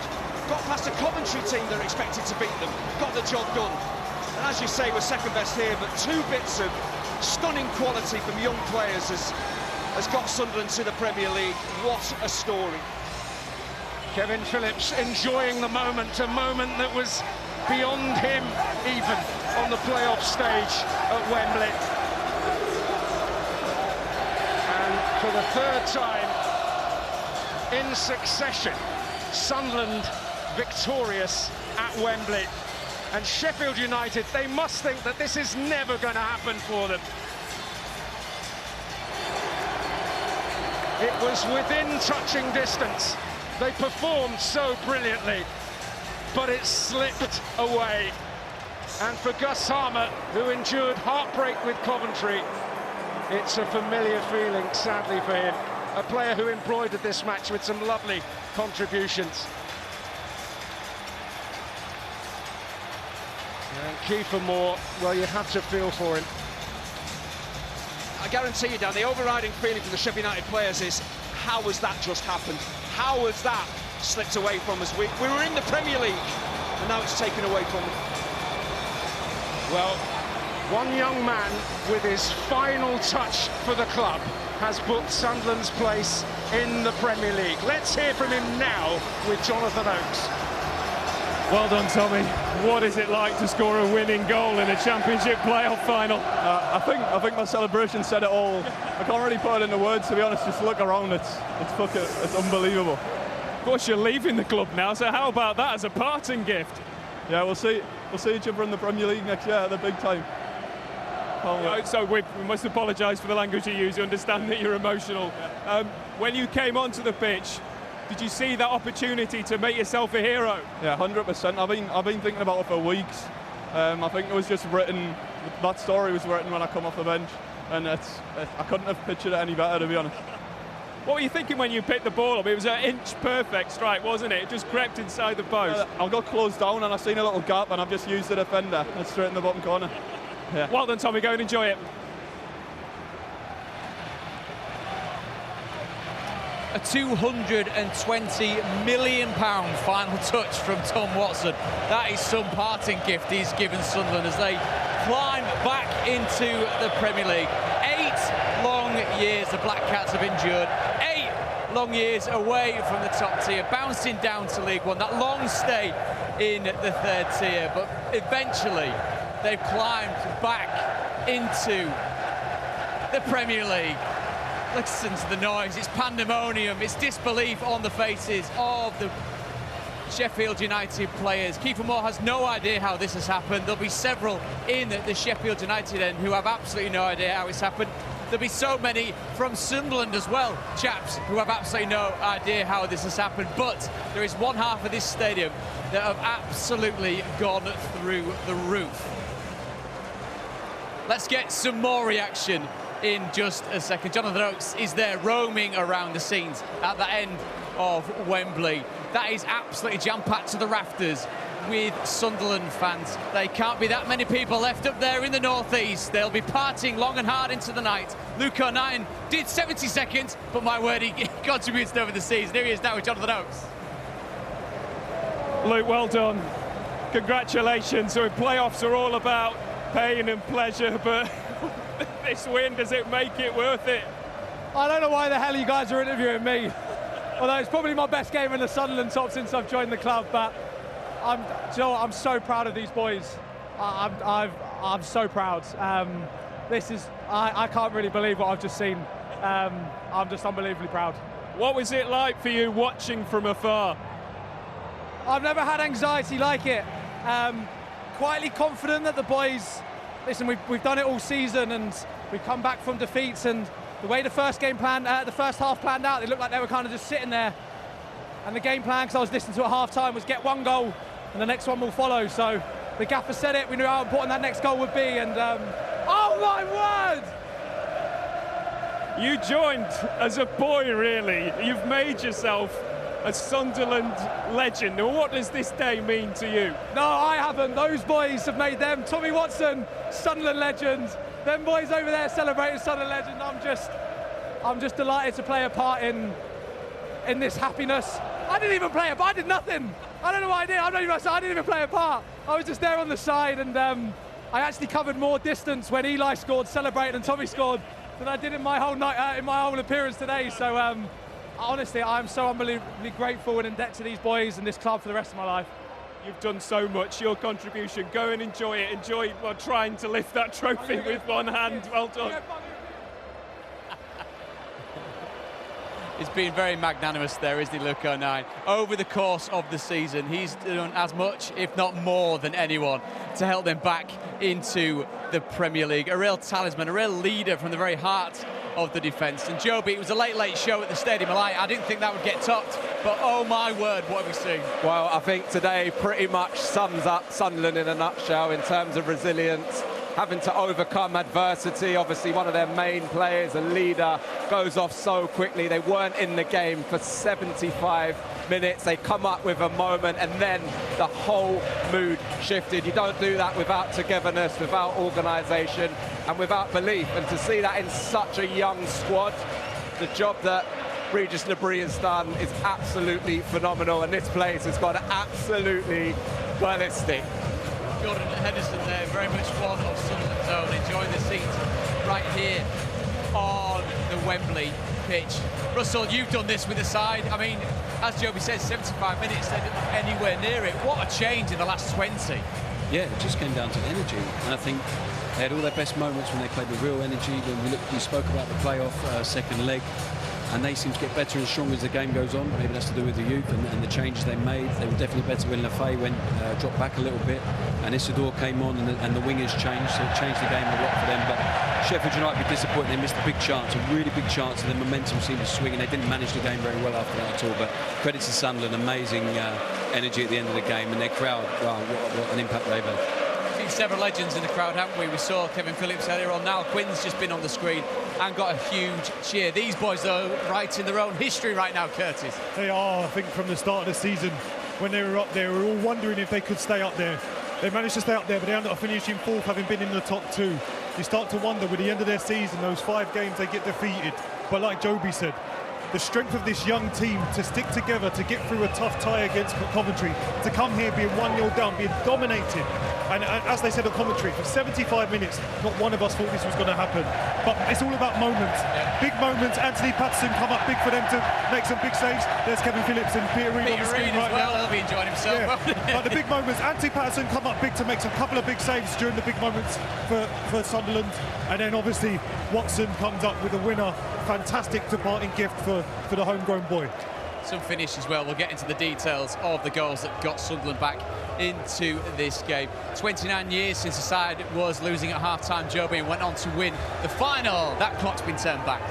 Listen, obviously doesn't faze them, and just seeing some of these legends, Kevin Phillips, Niall Quinn, you know, this shirt is a heavy shirt to wear for us. We went up there, you know the atmosphere, you know how many fans follow this club, and for this group to be able to overcome that as well is another huge achievement for them. And like you just said, these boys will go down in history. They've got a chance to go even further, of course, but listen, they just don't know when they're beaten today, and I think that is such a brilliant quality to have, and that is the reason they're there. That is certainly the reason they are there, taking their place back in the Premier League, and right now taking the place as they head up those steps to lift the trophy that signifies their return to the top table. Back to you, Daniel Mann. Well, a walk that is wearying for the best of us, but after all that toil, the thrill of victory makes it feel, I'm sure, like they're walking on pillows. It's an extraordinary achievement, however it comes, and for the youngest team in the history of second-tier playoffs to do it, that just adds to the magnitude of it. Regis Labrie has followed some great managerial names in guiding Sunderland back to the top division.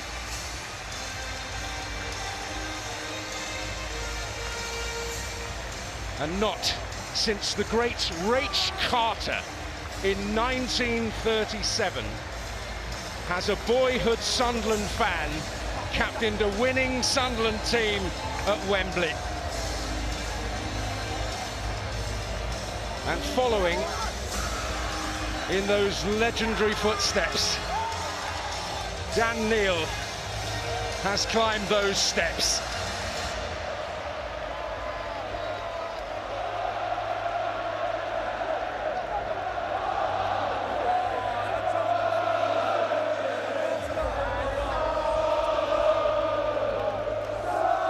And Tommy Watson, the toast of Wearside. And the 09 smile never far away, but it's ever present now.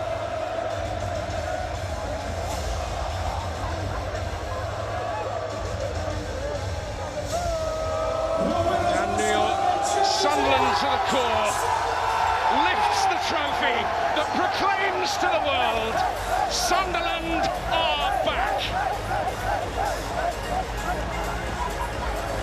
The six-time champions of England return to the very biggest stage. And they've done it in extraordinarily dramatic fashion. Late goals have been their stock in trade in this playoff campaign. Sheffield United so dominant, so on top for so long in this final. But they stayed in there.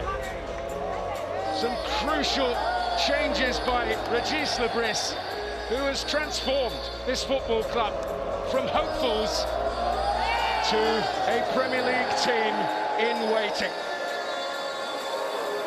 I hesitate to say this, but what a year for the North East at Wembley. Newcastle triumphant, and now pure joy for Sunderland.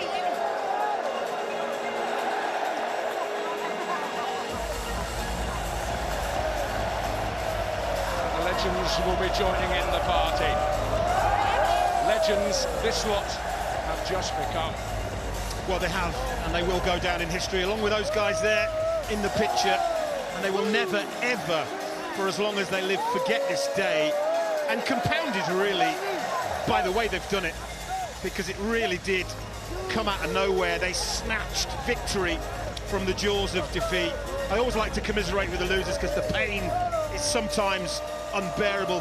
Feel for Sheffield United, but they'll go again next year. But it's all about Sunderland, and as I said at the start, it was written in the stars for them.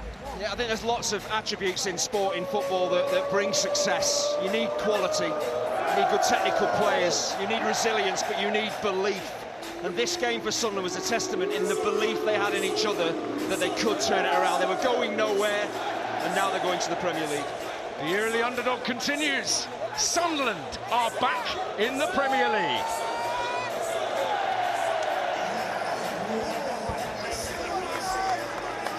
Every single player that's lifting this trophy is getting the biggest cheer inside here at Wembley. Sunderland promoted to the Premier League, back at the top table. Yes, there's money involved, but Russell Martin, they've also got that seismic couple of games against Newcastle United. And when you spoke to any Sunderland fan in and around Wembley Way today, yes, it was about the Premier League, but also let's get back up to St James's Park and rub shoulders with that mob again.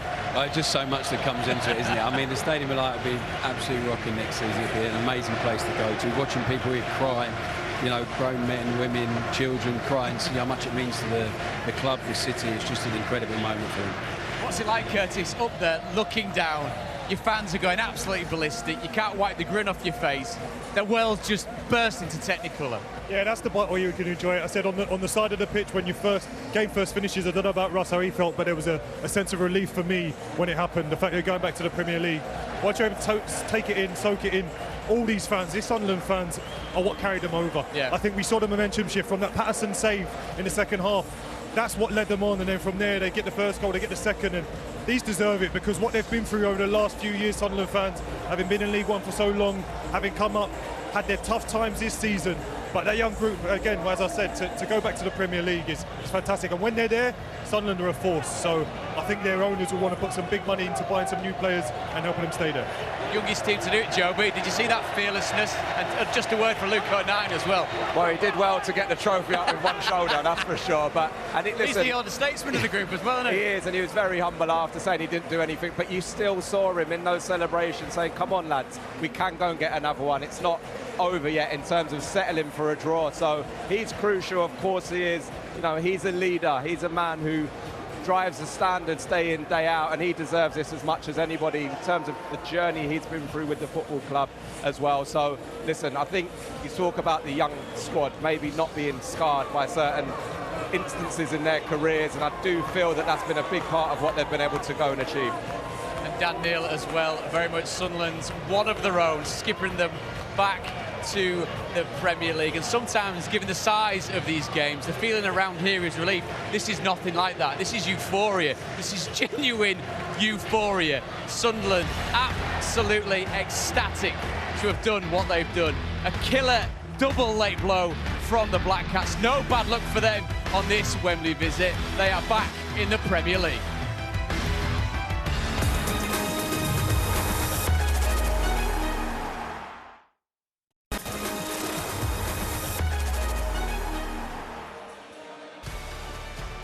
Well, it truly is the best way to waste a boatload of champagne here on the pitch at Wembley, celebrating their return to the top flight after an 8-year absence. For long patches of the game they weren't in it, and they need some very key players. None more so than this man talking to Jonathan Oakes. Congratulations, Anthony. What does this mean to the boyhood Sunderland fan? Oh, honestly, it's incredible. I don't think I can even put it into words. I'm so proud of the boys. They stuck in right till the end, and we got our rewards in the end. I'm so happy. You made a miraculous save after 70 seconds. How do you look back on that? And also, how crucial was that one that you made with your legs just before the equaliser?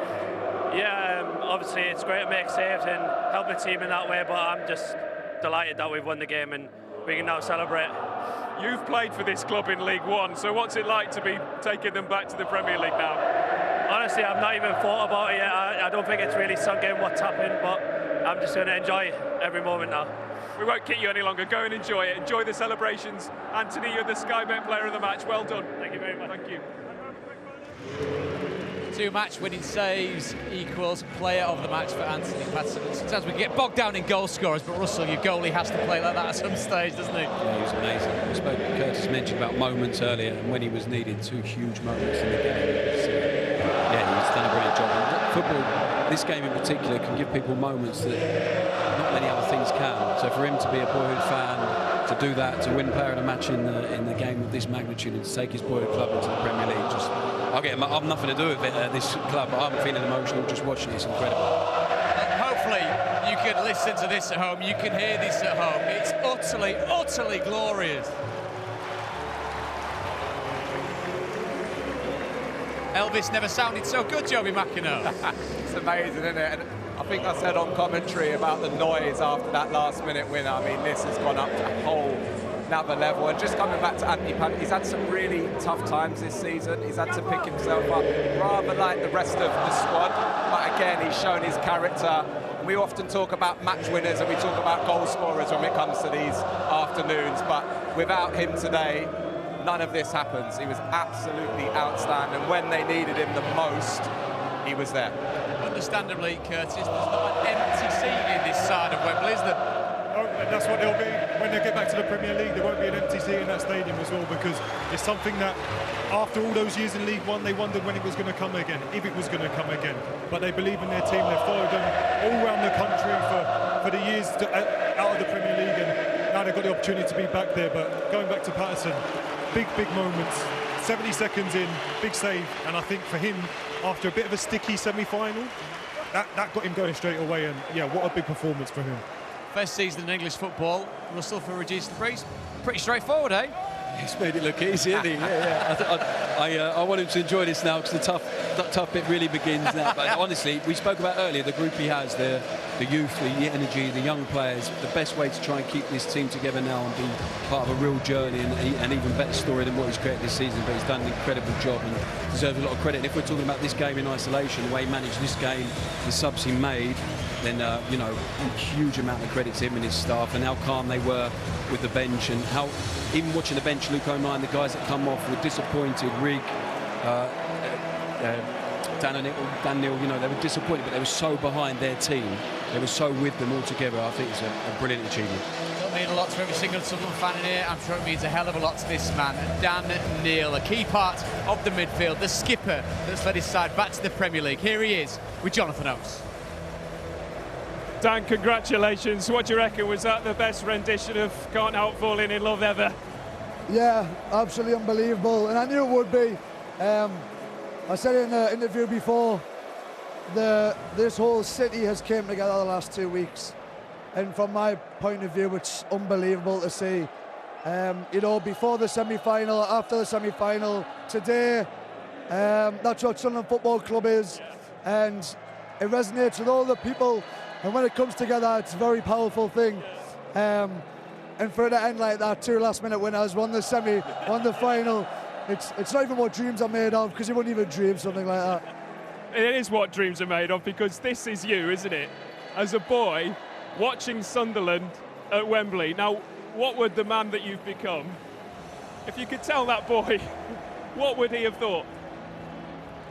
He wouldn't have believed you. Like I said, my dream was to make my debut, it was to score a goal, but to captain this fantastic club, my boyhood club, back to where I believe it belongs. It's something so special, but I can't thank this group of lads, the group of lads from the past in League One that helped us get to this point. It's been a massive, massive team effort, and you know, ultimately, that is our biggest strength, team, and as a team, we've done it. Is this going to take a while to settle in? Because well, you are living every young Mackham's dream here, aren't you? Yeah, I mean, I don't know when it'll sink in. We're going to have a hell of a party. We're going to have a hell of a party because we've put so much into this season, so many ups and downs. And you know, the character of this group, the team spirit, the togetherness. And if there's one game that sums it up, it's this game. Going 1-0 down early and keep fighting, keep sticking together. And we got there in the end. Thanks, Dan. Go and enjoy it. Cheers.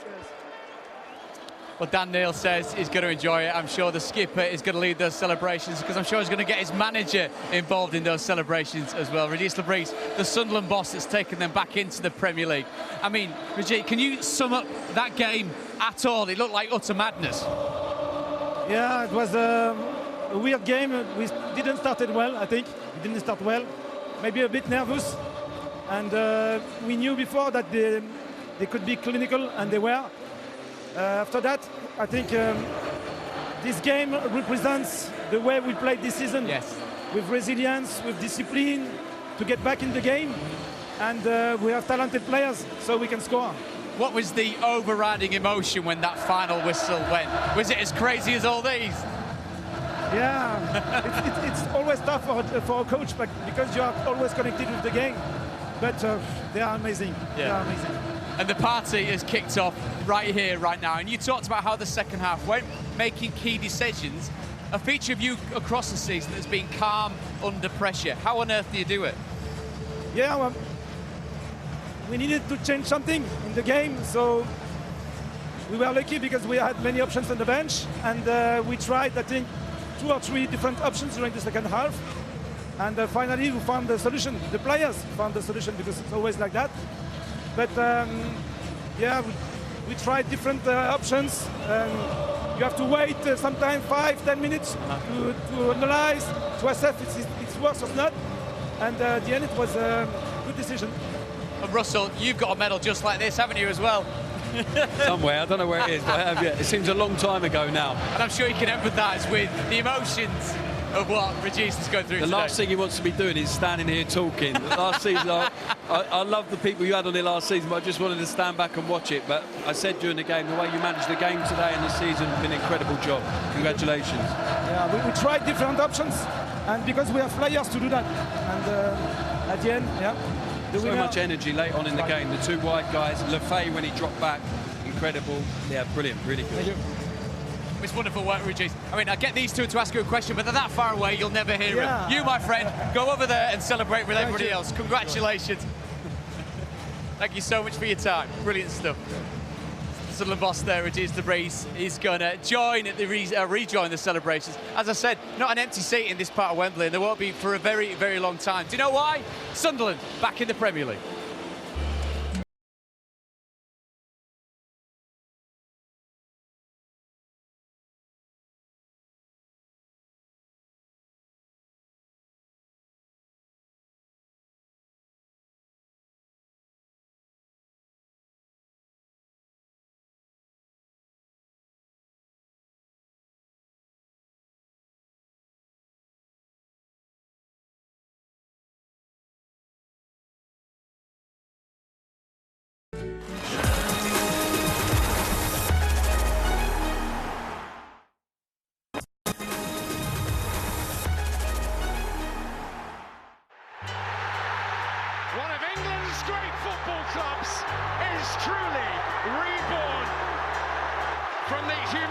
culmination of successive relegations, 4 seemingly eternal years in League One.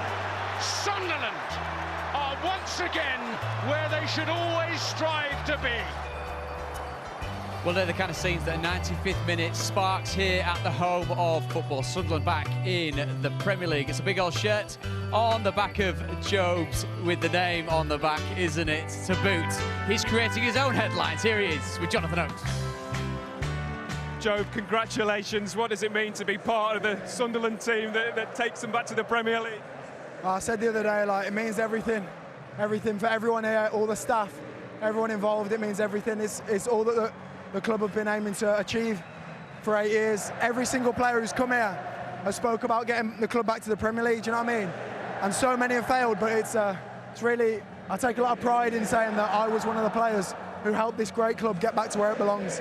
Did you always keep believing during that difficult run at the end of the season, and especially today when you went behind? I always believed. I always believed. You have to believe. When you've got supporters like this, and a group of lads like that, you have to believe. I don't know what to say to you. But yeah, I always believed. I know people doubted us, and that's understandable. We lost a few games. People talk about momentum, but I think we did enough, and we showed enough throughout the season for people to at least give us some credit going into the playoffs. And I know there's the typical we're unexperienced by all the ex-pros who speak on Sky, but we've just proved that don't matter. Do you know what I mean? You need experience, of course, but with youth, like at Sunderland, you play loads of games, you get that experience. You get experience by failing, and we failed together so many times, and in the end we've come good, so yeah. You wanted to make a name for yourself. You've certainly done it today, haven't you? Well, yeah. Yeah, I've been part of this great team, so yeah. Every single player's made a name for themselves here. So yeah, really proud. Thank you, Joe. Go and enjoy it. Thank you. Ex-players on Sky doubting them. Over to you, Chad. Who's he talking about, me or Curtis? He's a Blues fan, so he's not talking about I'm not here very much, so it can't be me. Can't blame Russell, it's the first time. He is, we'll ask him. Yeah. Who's been criticising you? No. I didn't say criticising. No, I'm joking, I'm joking. Oh, yeah. Thanks, guys. Brilliant stuff, Joe. But he's right, Prutz. You know, and fair play for him to call it out, because they are inexperienced, and there are question marks, and there has been question marks during this season. That run they went on, you know, post-Christmas really, and then towards the end of the season to lose 5 games and going into it. So for me, justifiable that there would be questions about the group. What you have to then do as a player and a club, as a manager, is basically come and do what they have done and prove everybody wrong. So fair play to them, and at times you do have to hold your hands up and say credit to them. They've got on with the job, and they're the ones that are happy today for sure. And that's exactly it. We can talk about, even before the semi-final, saying they obviously had 5 defeats. You're going to have doubt, of course. But the way they got through those semi-finals, albeit emotional at the end, you've got to come into this game with a slight doubt, of course. But they won't care how they played. They're in the Premier League. So more fool us for doubting them, yes. But ultimately, it's one of those things. When you have got this young group, you do wonder how they do. But they've proved us all wrong, and that's very good for them.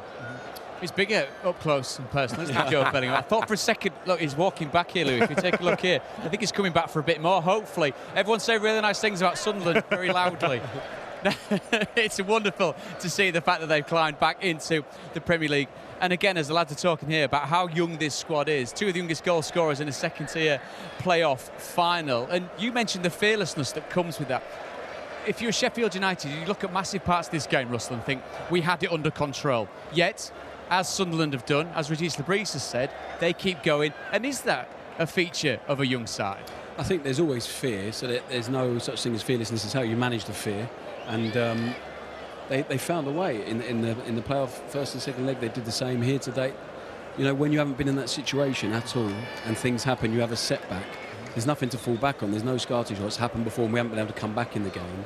They've been through it many times. They've had to come back. They've been resilient. They've developed that as the season's gone on today. And today they got better and better as the game went on. The second half of the first half, when they grew into the game, they had a lot of control about any real attacking threat.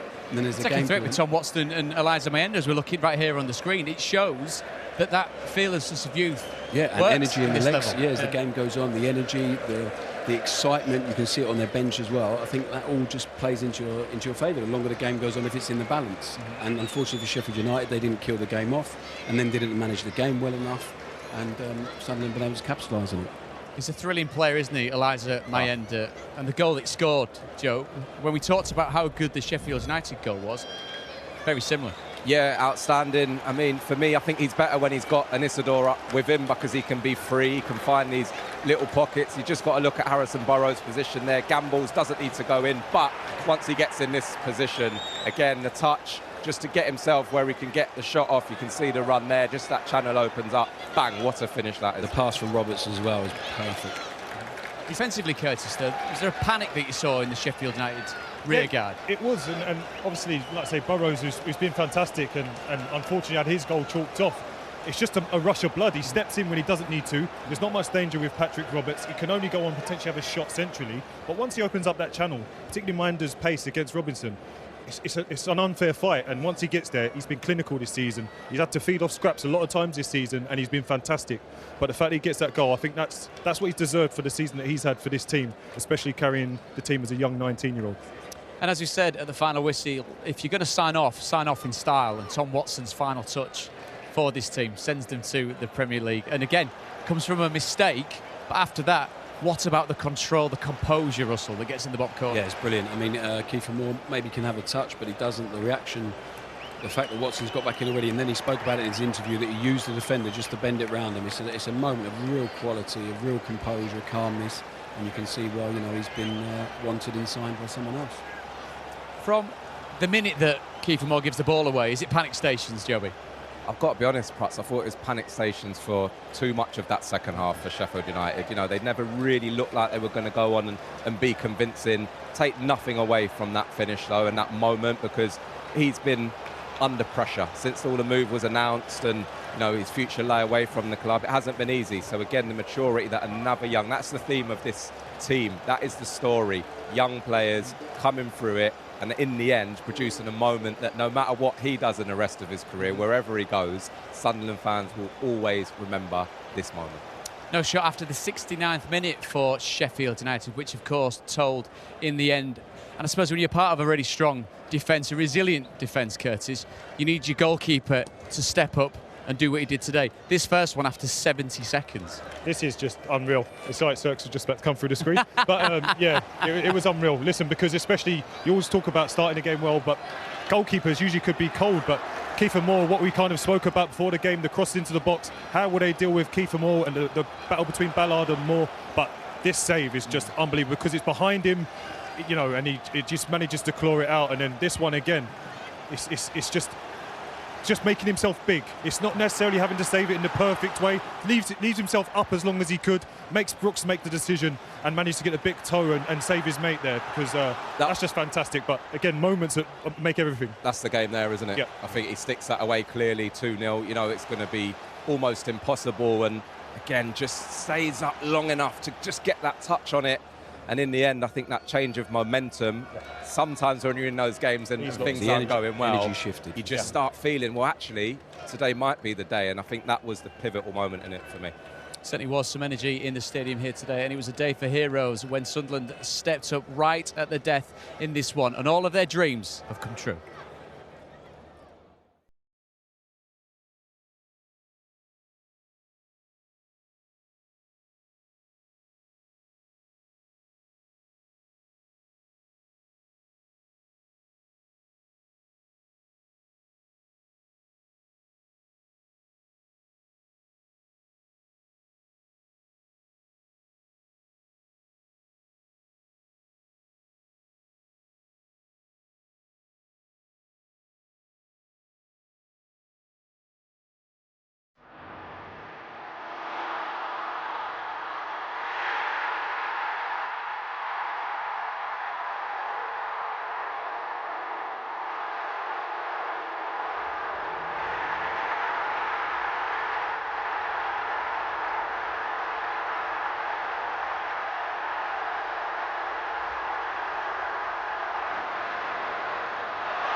And it falls away of Watson.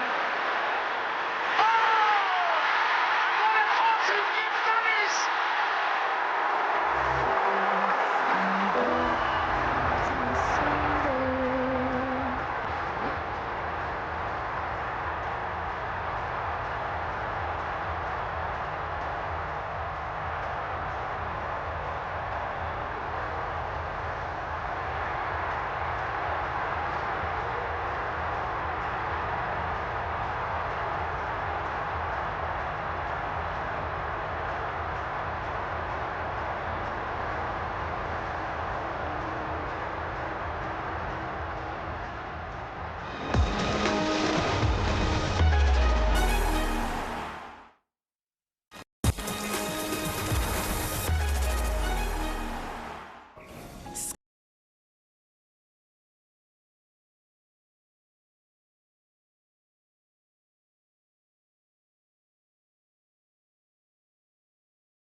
incredible view here. He's been unleashed. Near perfection. Boy, escape the shot that wins the game.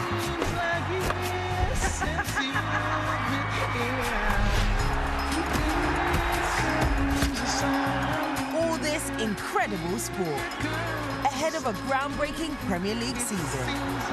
It doesn't get better than this. Oh, yes! This summer on Sky Sports. Football season is coming to a close, but there's plenty to keep you occupied over the course of the summer right here on Sky Sports. Maybe as much drama as we saw today in the Championship playoff final.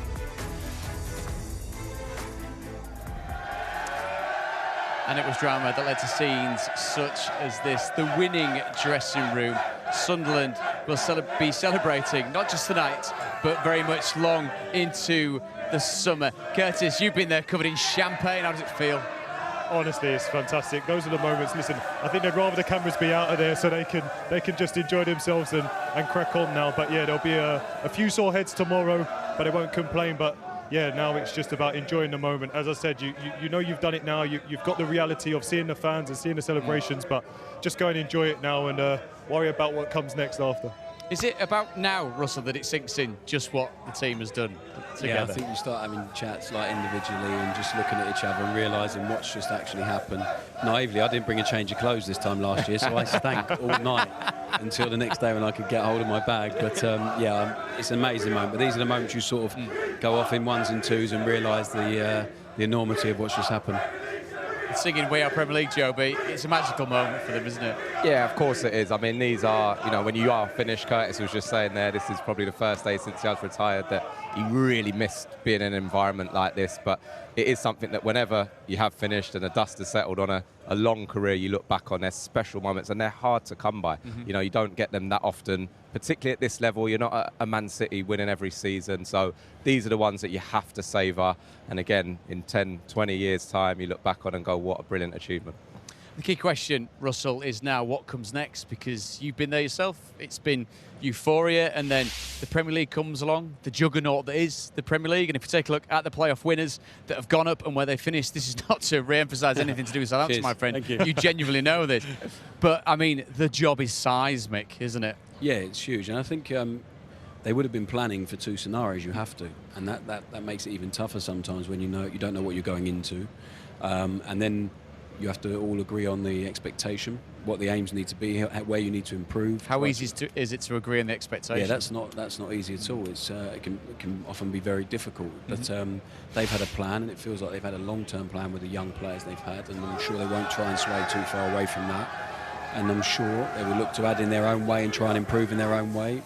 And it will be exciting to see them in the Premier League next season, especially with their fans in the stadium, and that's a huge boost to them and can really be advantageous. And it'll be interesting to see what happens over the summer. Key part of that, as Russell's saying there, Curtis, the role of the fans, because my word, they've done their bit this season, haven't they? Oh, they have. Like I say, they've been through the mill, this club, and they've never wavered. They've always been behind them, and they've always supported them through every level. And I think, like I say, going to the Premier League, it's not going to be an empty seat in the house, so they'll just be happy for any day that comes up, particularly Derby Day, as we spoke about. When that comes around, that's going to be a massive one for them, but they'll just be happy to set foot back in the Premier League, because it's been a long time and something that they feel has been coming a long while.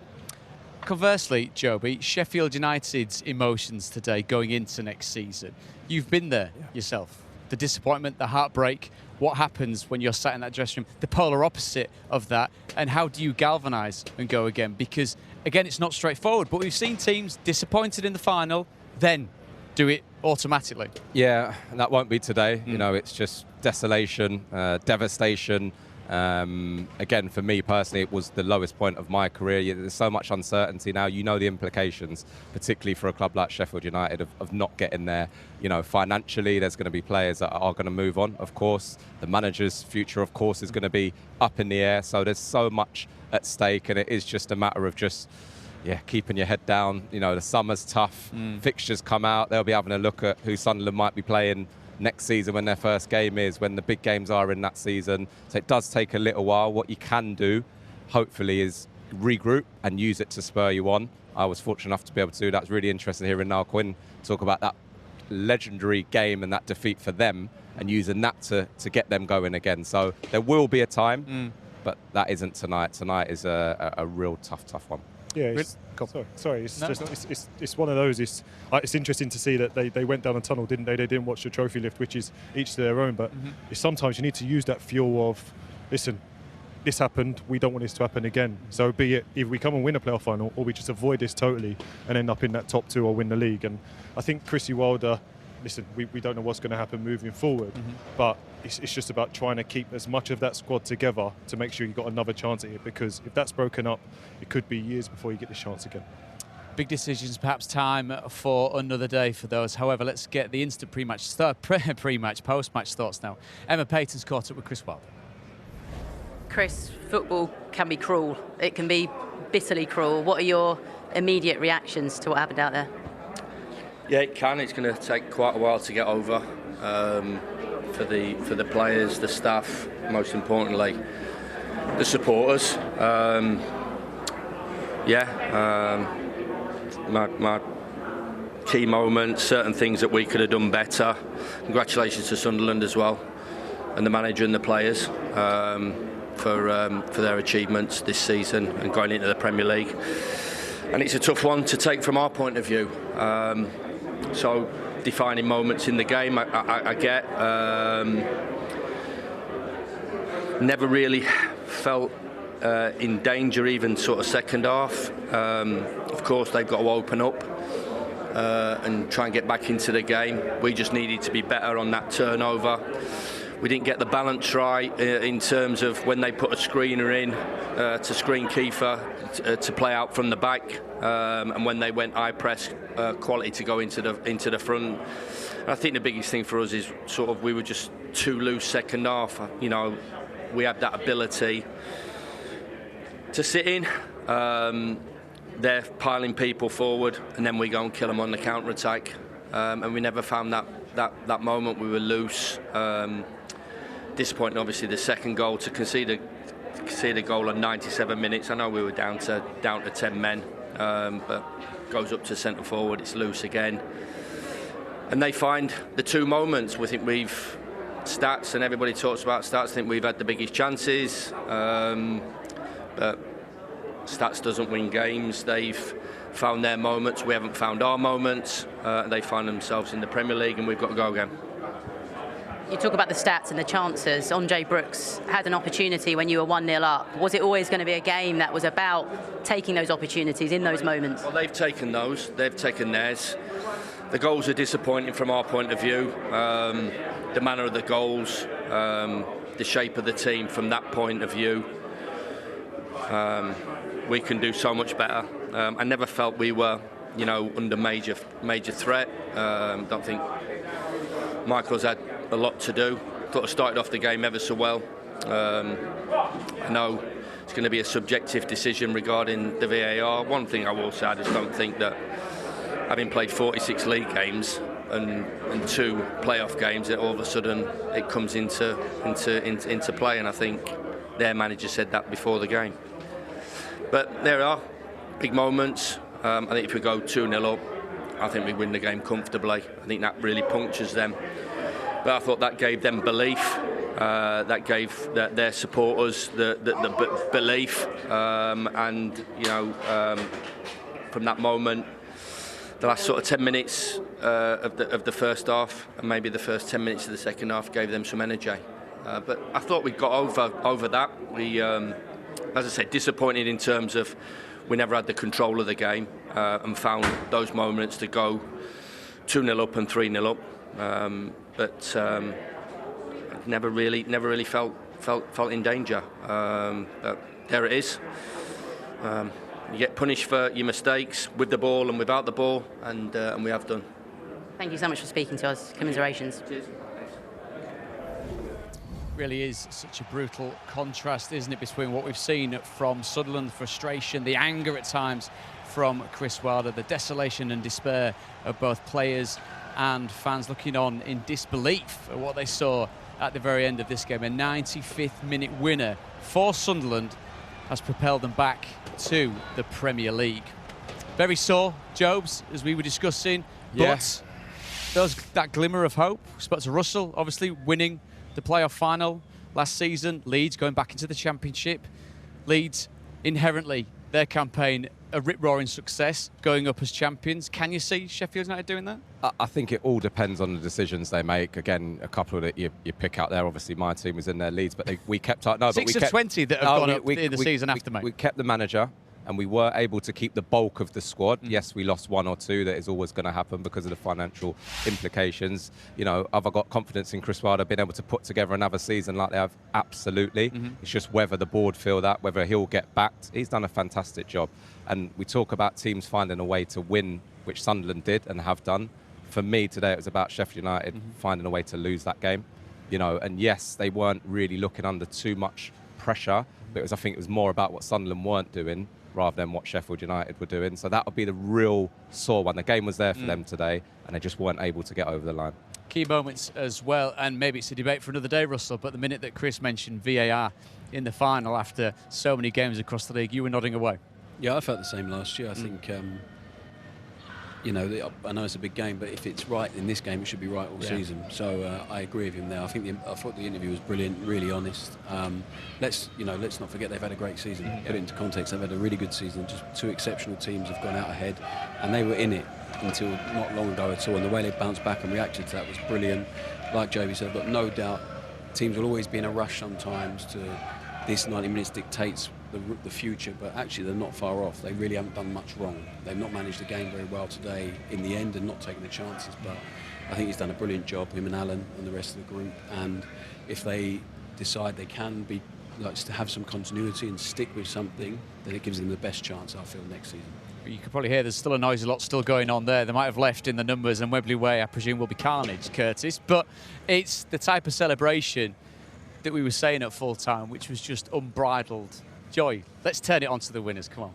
Yeah, listen, there was joy and there was an element of shock. Like I say, they've come back into the game. They've got 1-1.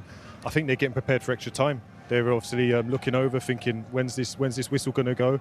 Obviously, it lands to the young boy, Tommy Watson, and he puts away a brilliant finish. So it's just that pure ecstasy. We saw Luke O'Nien in the first with the first goal running all the way down the line with his shoulder obviously strapped up. Every single player was in that corner after he scored that goal, because it's that feeling of it's over. You know, I know there seemed to be an eternity played after, and I bet it felt an eternity for them. But Sheffield United didn't have anything left. They just kept putting balls out of play. The quality again in the second half wasn't that great for them, but they were gone. And Sunderland, like I say, the celebrations after, you see a few young boys obviously going over, getting their sunglasses, that's the modern way now. But listen, it was fantastic. And sunglasses? Yeah.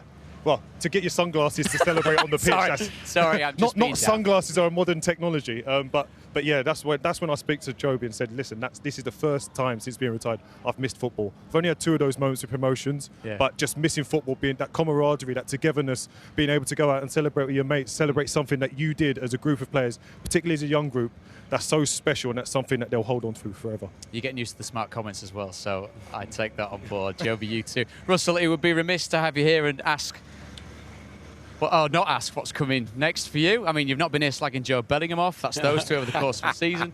You've come in and got the blame for it anyway. Yeah. So does that mean that you'll be heading back to a dugout sometime soon? I hope so. Honestly, I haven't got a clue at the moment, but I hope so. I miss it. Like today definitely makes you miss not even just moments like this, but being involved in something with a team and looking at the coaching staff and the players. Yeah, you miss that. I've enjoyed a break and it's been great time to reflect and stuff, but yeah, I hope to be back in a dugout at some point soon. If not, I'll just be dragging on to these boys and start criticising everyone like they do. So. Well, it's been a pleasure to have your company, and you two, stellar work all season right here on Sky Sports. And speaking of things right here on Sky Sports, final day, isn't it, of the Premier League season, of Super Sundays. The Premier League final day billed at 3 p.m. Sky Sports Premier League. We've got Liverpool against Palace, and that is an absolute doozy, isn't it? The City Ground. Forest facing Chelsea. That's on main events. Still a busy weekend here at Wembley. Tomorrow it's League One. Charlton taking on Leyton Orient. Midday Sky Sports football for that. Then on Bank Holiday Monday, AFC Wimbledon against Walsall. 2 p.m. at Sky Sports football for that one. And if you've not had enough, this is what's coming soon indeed. The EFL fixture release. Curtis has just keeled over. That's midday on Sky Sports News on June the 26th. August the 1st is the League 1 and 2 opening day. And that's on Sky Sports Football. Then we're back at it in the Championship. Sky Sports Football, August the 8th. So that's it. The 24-25 Championship season is done and dusted with a bit of fond farewell to Leeds, Burnley, and today Sunderland have joined them back in the Premier League after an 8-year absence. From us all here at Sky Sports, we really appreciate your company over the course of a very busy campaign. And for everyone behind the camera and back at base, a personal thank you for attempting to make me look somewhat half decent, failing miserably. I love you all, and we love you all. Thanks for your company. What a season. Goodbye. That matchday tingle down the spine. The league of never-ending drama, ready to light up this country again. There is no feeling like it.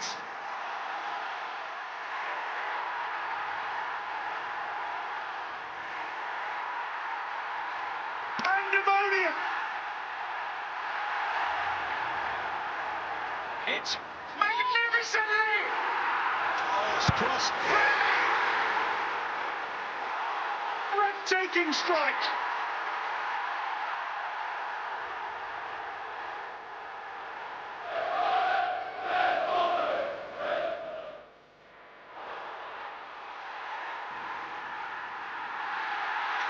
Absolutely sensational.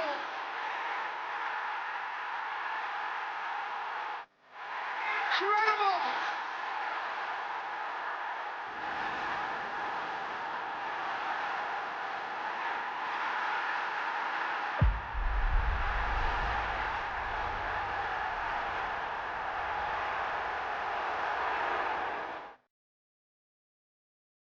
From the Coventry City, they have announced the appointment of Frank Lampard.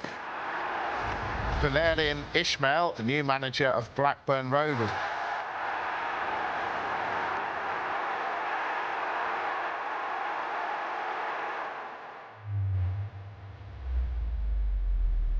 Trying to work the opening!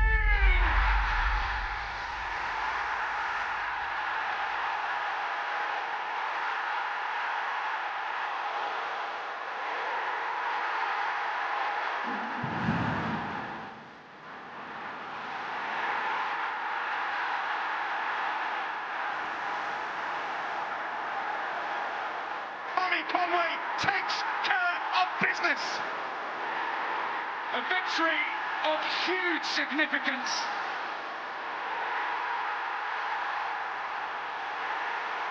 The wheels have come off for Sheffield United.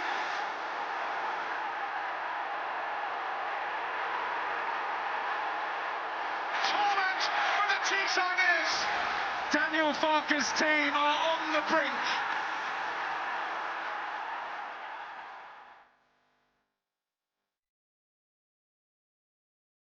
They are sliding down the long snake. Leeds United, champions. Leeds United. Sheffield United book their place at Wembley. Inside the box. An incredible noise that can almost be heard at Wembley. 1 game away.